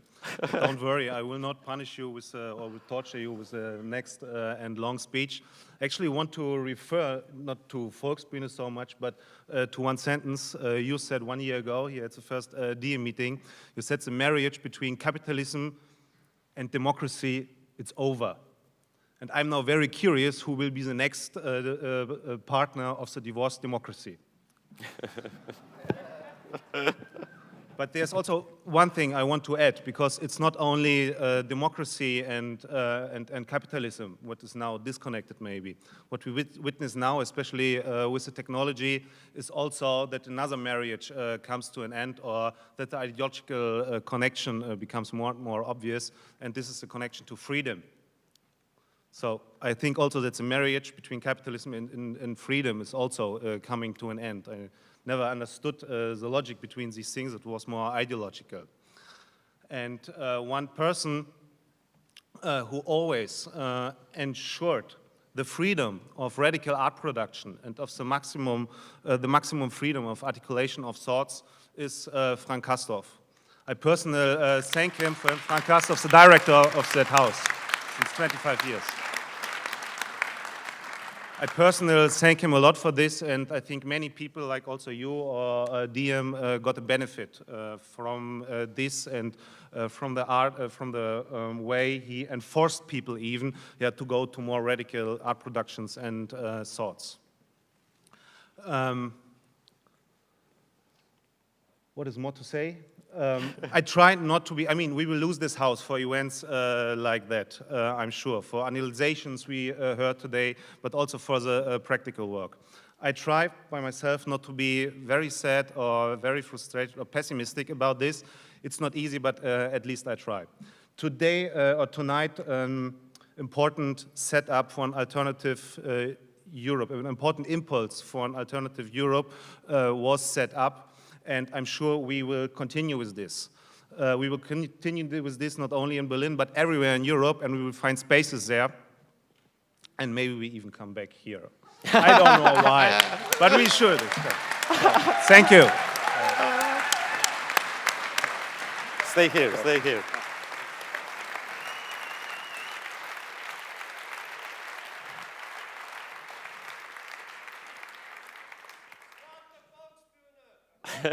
Well occupied, the Volksbühne. There is one sentence, only one sentence I want to add to what Sebastian said. It is something what I have seen today at the Rosa-Luxemburg-Platz. And it is a quote by Rosa Luxemburg, who said, "Ich war, ich bin und ich werde sein." And I think this is the message for Volksbühne and for all of us who are here tonight. We will come back.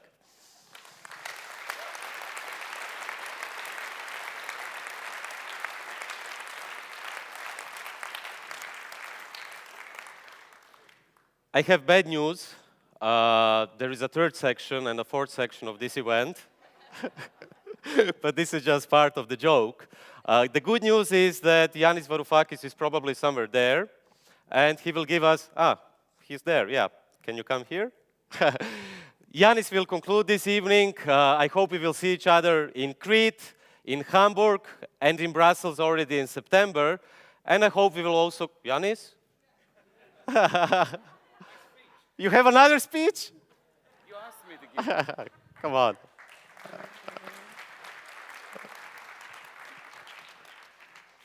So what? This is my speech, is it now?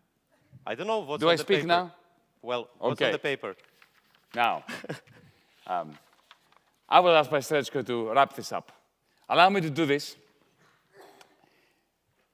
But just reminding you the power of a great idea.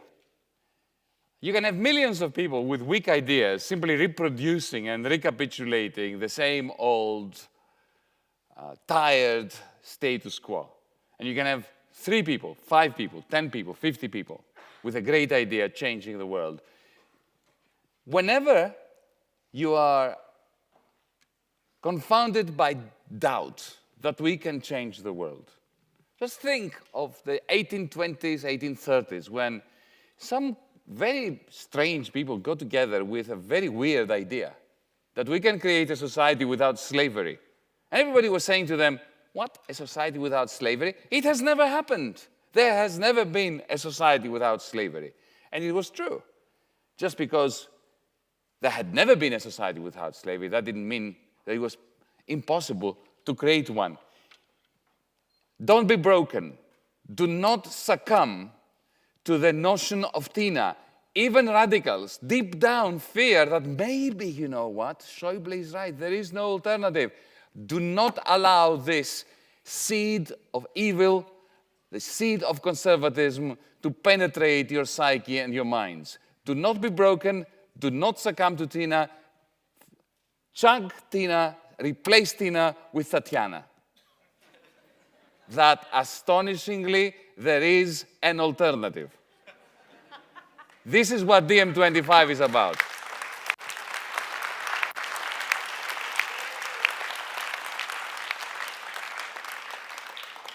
The European New Deal that we spoke about today, that we have discussed in sessions earlier on today, is all about presenting the alternative. The alternative for Europe, the alternative for Germany, for Portugal, for Croatia, for Greece, for every single nook and cranny of our continent. Only if we believe that it is possible for us to design a different future is that future is going to become not only possible, but inevitable. The populists win Brexit, bring Donald Trump to power, give a great deal of votes, 11 million, for goodness sakes, to Le Pen, on the basis of the slogan, we want to take our countries back. You know what? We want to take our countries back. We want to take our cities back. We want to take our neighborhoods back. We want to take our workplaces back. But to take our countries back, we need to democratize Europe, not disintegrate it. And this is the message of DiEM25, and this is the message of the European New Deal. This is not going to happen through the gradualism of Brussels and the Eurogroup and the European Union summit. It will not happen on the basis of trade-offs and negotiation in opaque backroom discussions. It is not going to happen the way Macron is promising to do it, by introducing austerity in France to convince Schäuble to give him some federation light in Europe. It is going to happen on the basis of DiEM25's policy of in the EU, against this EU, the policy of what we call constructive disobedience. We put forward constructive proposals, sensible proposals, common sense proposals, proposals that even a liberal or a progressive conservative in this juncture might agree with. And at the same time, we disobey their orders to respect their irrationality and their concerted misanthropy. They call us populist. Who is calling us populist? Those who promise all things to all sorts of people on the basis of doing exactly the same and expecting a different result, which was Einstein's definition of madness? They call us utopian. Who is calling us utopian? Those who imagine that austerity will produce growth if it is generalized and applied everywhere. Those who believe that cutting pensions, reducing workers' rights everywhere in Europe is going to make Europe a better, happier, and more progressive place. They call us subversive. Who? The ones who, in 2009, in the Bundestag, in this city, gave 600 billion to Deutsche Bank, Finanzbank, and all the other little banks. And they made you pay for it, on the basis that the greatest and most cynical transfer of banking losses onto the shoulders of the weakest taxpayers is somehow consistent with democracy and moderation. They are the subversive ones. They are subverting logic. They are subverting decency. They are subverting hope. And they are producing cynicism. They are producing hopelessness. They are producing the alternative for Deutschland, the Le Pens, the Golden Dawns. Those who are destroying Europe are the product of the so-called liberal establishment, which in 2015 took it upon itself to create alternative facts, to create truth reversal about what we were trying to do when all we were saying was a very conservative, very basic liberal idea, that you cannot escape bankruptcy by means of greater loans that are given on condition that you shrink your incomes. 2019 question mark was the headline for today's event and today's deliberations in the various fora that DiEM25 has put together. Well, tonight we're taking that question mark out. And we are replacing it with an exclamation mark. 2019 is our objective. It is our target. For what? For taking the European New Deal and giving it an electoral expression in every European country in the European Parliament elections at the very least.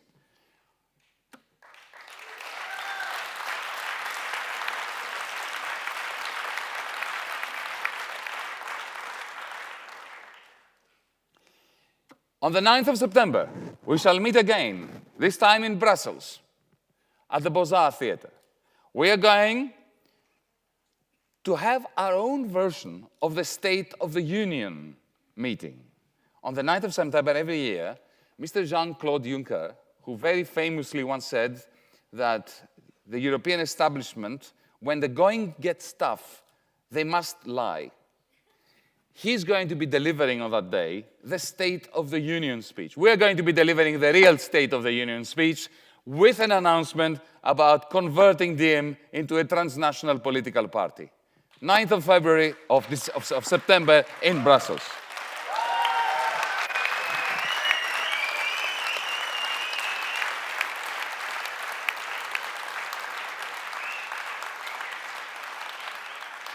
But DiEM25 is not some external agency out there doing things on your behalf or my behalf. DiEM25 is either you or it is nothing.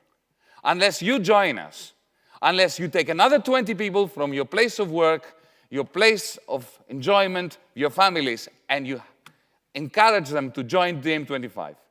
And join us by debates, by means of creating new DSCs, new spontaneous collectives, so that we can be enriched by your presence and your input.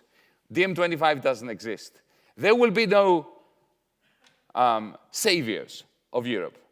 It is either us or no one, and it better be us. Let's make a point of using this summer to increase the membership of DiEM25 by tens of thousands throughout Europe. But we need your help for this, and we need also something else. We need you to organize some donations for DiEM25, because we have done a great deal with nothing for a year and a half. So if you go to diem25.org and you press the button that allows you to become a member, also donate something. A little bit from everyone contributes to a great deal from, for the movement as a whole. Lastly, a year and a half ago, we promised to shake Europe compassionately, gently, but firmly. We are doing it, comrades. Let us continue to do it, and let us not allow history to overtake us. Thank you very much.